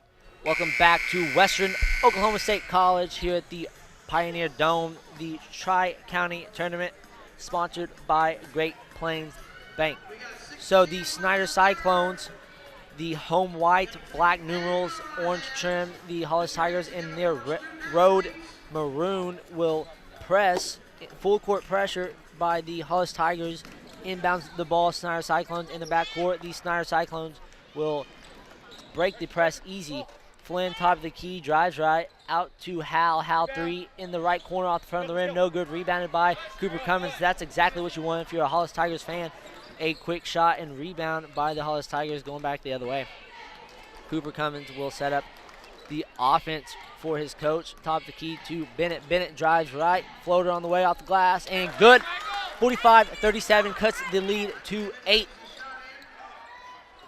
Don't look back now, but the Hollis Tigers are within striking distance, and their full court pressure will cause a turnover. Number 21, Justice Moller's pass was too high and gives the ball right back to the Hollis Tigers. 45-37, 5.5 minutes left here in the fourth quarter of play. Top of the key is Noah Campbell. Campbell will set up the offense for Coach Hobart. Campbell right side to Bennett. Bennett left to Cummins. Cummins over to Campbell. They're just running a weave back and forth, waiting for a slip up by the Snyder Cyclones. Right side to Bennett. Bennett will drive left. Floater on the way, no good. Rebounded by Justice Moeller. Moeller is trapped, and he will give the ball to Evans. Evans will streak down the court and drives right, but is trapped in the corner to Jaron Foster. Foster top of the key over to, that is Hal. Hal back to Foster top of the key, and Foster with a smart move and will pull the ball back out. He understands that the time is their friend as long as it is running. So Hal top of the key over to Flynn. Flynn to Evans in the right corner. 3-ball on the way up front of the rim. No good. Rebounded by Moeller. Moeller's putback is a foul was called on the putback, I should say. And Justice Moeller will go to the charity stripe to shoot a pair. Foul is on number 2, Noah Campbell, his second personal and 4th team foul. 45-37 score. The Snyder Cyclones are on top with 4 minutes, 35 seconds left to go here in the game. Justice Moeller's first free shot is off the back of the rim. No good. He cannot extend the lead for his Cyclones. Second free throw up and in, good. That gives him, I believe, it is 8. So back the other way, Cummins over to Campbell. Campbell punt fakes, wants to shoot. Back to Cummins in the right corner. Cummins will make a move on Jaron Foster. Back out to Campbell. Campbell punt fake, drives left. Floater on the way, front of the rim, no good. Rebounded Cummins. Cummins will shoot a floater. They will say it is a foul on a pass. So Cummins will inbound the ball for the Hollis Tigers under his own basket. 4:15 left here in the game. 46-37, 9-point lead for the Snyder Cyclones. The foul is on number 14. That is Jaron Foster. The ball is inbounded to Campbell. Campbell drives baseline out to Bennett in the left corner. Back to Campbell. Campbell will pull the ball back up to the top of the key to set up his offense. Cummins, top of the key. Over.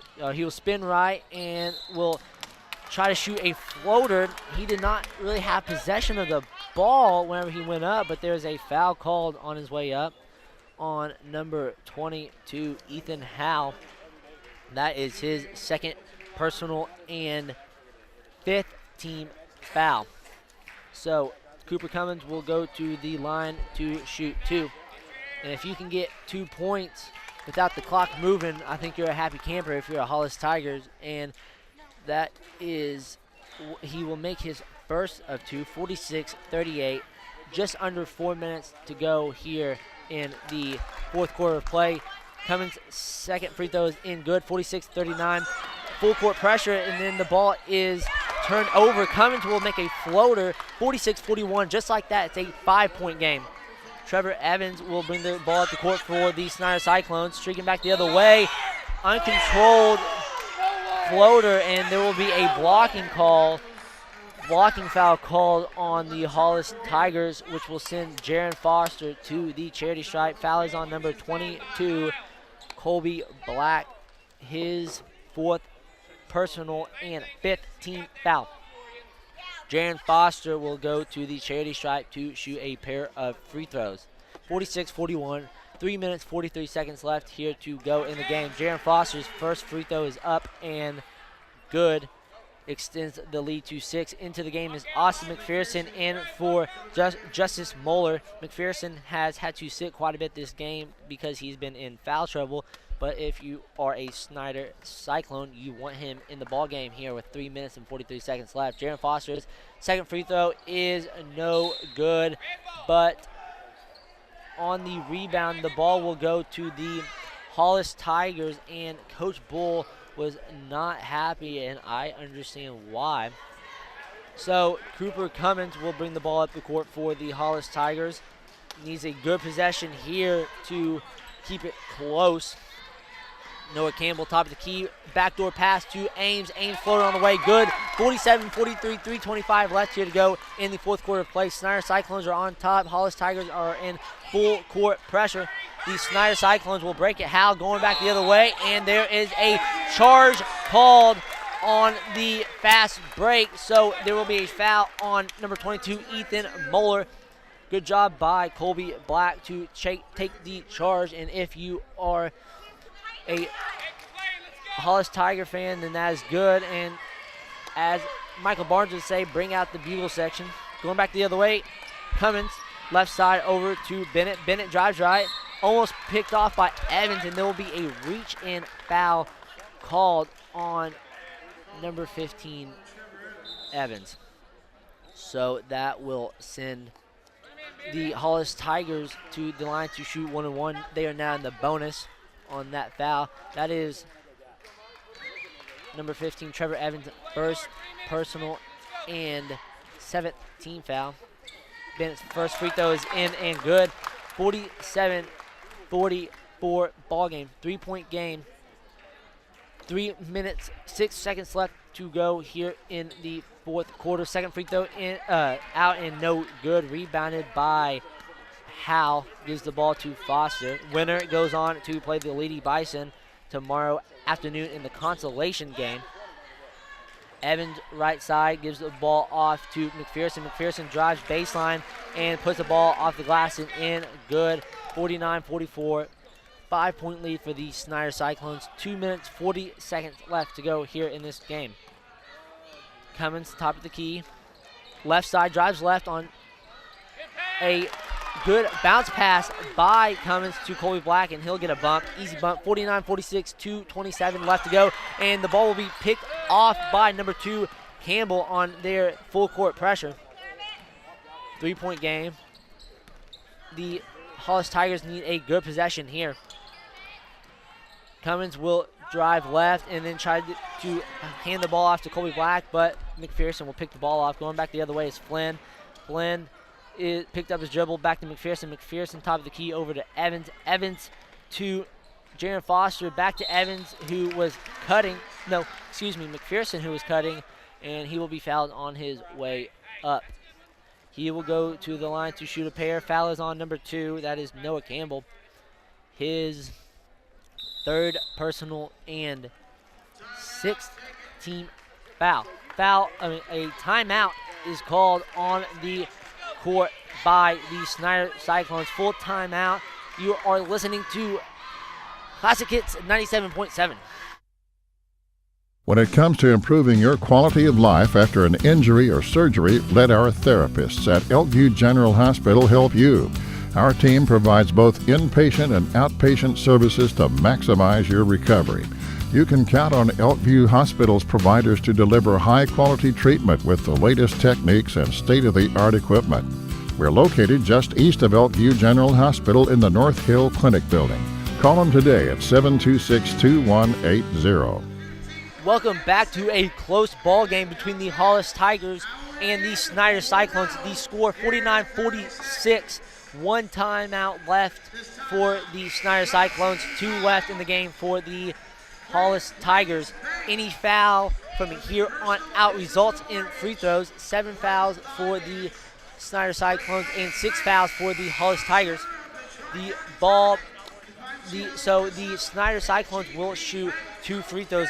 Austin McPherson was fouled on a drive, so he will go to the line to try to extend this past a 1-possession ball game. 1:57 left here in the fourth quarter. The rest will line up, and Austin McPherson will step up to the line to shoot 1 of 2 free shots. McPherson had a great game yesterday. See if he can come in clutch for his ball club. First free throw is up off the back of the rim, no good. Mechanics in the lead, 49-46. 1:57 left here in this game. Austin McPherson to the line. Dribble, sets his feet. Free throw up, good. Extends the lead to a 2-possession ball game. Back the other way is Cummins. 1:55 left here to go in the fourth quarter. Backdoor pass to Ames, and the shot is blocked. Going the other way is Howell. Howell racing down the other way, and there's a walk called. He tried to jump stop and just took 1 too many steps, and Coach Bull was not happy. The ref was explaining to him why he called that. So, top of the key is Cummins. The freshman will try to get some more points on the board to cut this lead down. It's 50-46, 90 seconds to go left here in the game. There's a ball on the floor, and there is a timeout called by the Snyder Cyclones. So after this timeout, they will get the ball. 50-46, 90 seconds left to go. Come on back. You're listening to Classic Hits at 97.7. Kiowa County Farm Bureau agents Greg Holt and Janie Jackson are your neighbors, living beside you, working for you and with you. Complete insurance coverage for the automobile, farm, home, life, and personal Go the Extra Mile service is just part of the package. Farm Bureau. Your Kiowa County agents in Hobart, Snyder, and Mountain View are Greg Holt and Janie Jackson. So for great service and great rates, see Greg or Janie at Kiowa County Farm Bureau offices in Hobart, Snyder, and Mountain View. Looking for something special for your Valentine's sweetie this Valentine's Day? I know the perfect place, and they have the sweetest deals in town. It's the Flower Shop on Main in Hobart. Get your orders in early. Angie can make a wonderful gift basket for him or her. She has candies, stuffed animals, snoozy slippers, along with little girl snoozy slippers now too. There's simplified lotions, jewelry, and of course flowers of all kinds. The Flower Shop on Main in Hobart is the perfect place to find the perfect gift for your sweetie this Valentine's Day. Welcome back to a close one. 50-46. The Snyder Cyclones are on top, and they will get the ball coming out of this timeout, and they are in their backcourt. Presumably, the Hollis Tigers will come out in full court pressure. Any fouls here on out will result in free shots. The Snyder Cyclones are lined up in a line across the court. The Hollis Tigers in full court pressure. Flynn will inbound the ball to Howe, guarded closely by Campbell. Campbell tries to cut off Howe, but Howe will get down the court, but he will lose his dribble and gives the ball right back to the Hollis Tigers. 50-46, 1:23 left in the fourth quarter of play. The Hollis Tigers need a quick bucket to cut this down to one possession, and there is a tip, but Bennett will get the ball back down to Colby Black, and just like that, it's a 2-point game. 52-48, 1 minute, 5 seconds left, and Kyle Flynn will bring the ball up the court, guarded closely by Cummins. Flynn racing down the court, coast to coast, floater on the way, in and out, no good. Rebounded by Campbell. Campbell back the other way, needs a good possession to tie this ball game up. The Hollis Tigers, I don't believe, have led all night. Right side to Ames. Ames drives left. Floater on the way, no good. Rebounded by McPherson, and there is a foul called on the rebound by Colby Black, which will send McPherson to the line to shoot a 1-and-1, and just like that, Colby Black will foul out of this game. He had a tremendous game, was on the boards all night. High energy and lots of effort into the game is Red Watson, number 32. 52-48, 41.5 seconds left to go. McPherson to the line to extend this to a two-possession game. First free throw is off the back of the rim, no good. Rebounded by Ames. Ames coming back the other way. He had a great game last night. See if he can come up big for his team. Bennett in the corner, down to Cummins. Cummins will lose the ball, and McPherson will try to save it, and it is out on the Hollis Tigers. So Kyle Flynn will inbound the ball far side in his own backcourt. 27 seconds left, 52-48. Looking for a baseball pass, not there. Howe has the ball in the front court, and there will be a foul called on number 12, Cooper Cummins, which will send Ethan Howe, to the line to shoot a 1-and-1. 50-48, 23 seconds left here in this close ball game. Winner goes on to play the Lady Bison at 1:20 in the consolation champion game. Ethan Howe to the line to shoot a 1-and-1. Dribble, ball up, in and good. 51-48. If he makes the second of two free shots, he will extend this lead to a two-possession ball game. 23.2 seconds left. Second free throw is good. 52-48, a 4-point ball game. Noah Campbell needs to get down the court quickly and get to the rack quickly. Red Watson, three ball, good. 52-51. Red Watson comes in the game for Colby Black, and just like that, hits a three. It is 52-51, a 1-point ball game. Snyder Cyclones on top with 12 seconds left to go. As Michael Barnes will say, come on back to the edge of your seat here on Classic Hits 97.7. Friends, you need to take care of your eyes. Have regular checkups. Make an appointment with Dr. Michael Geiger Eye Care in Altus, and now there's a Geiger Eye Care in Frederick. Dr. Michael Geiger and Sons, Seth and Bryce, well, they're good at what they do, so get your eyes checked. Geiger Eye Care, Altus and Frederick, proud to support Southwest Oklahoma youth in sports, in the classroom, in the showroom, whatever. That's Geiger Eye Care, Altus and Frederick. Mike, Seth, and Bryce Geiger, 580-482-1756. One of the biggest basketball fans in Oklahoma is Larry Halford from Hobart. Larry coached Hobart girls basketball in the 60s, junior high, high school, all levels. And in 7 years, Larry won a lot of ball games. And for the last 45 or so years, Larry has been Hobart's #1 fan. He goes to all the games. In fact, Larry's seen over 3,000 Hobart Bearcat basketball games. He's a real fan. So go Bearcats and Lady Bearcats from the Halford family. Larry and Brad, Jim and Marty, the Halfords from Hobart. All right, welcome back to Western Oklahoma State College. The score 52-51, Snyder Cyclones on top with 12.7 seconds to go, and they will inbound the ball in their own backcourt. Both teams are in the bonus. Any fouls here on out will result in 1-1, and the only timeout left is for the Hollis Tigers, and they have one. Flynn will inbound the ball for the Snyder Cyclones. Looking for a baseball pass, not there, into Jaron Foster. And Jaron Foster will throw the ball away, gives the ball right back to the Hollis Tigers. 52-51, 9.2 seconds to go left here in this ball game. The Hollis Tigers haven't led all night, but they have the chance to take the lead here on this possession. Cummins will inbound the ball to Campbell. Campbell back to Cummins. Cummins racing down the court the other way, down the middle of the lane, and fouled on a floater. He will go to the line to shoot a pair. 3.4 seconds left here in the fourth quarter of play.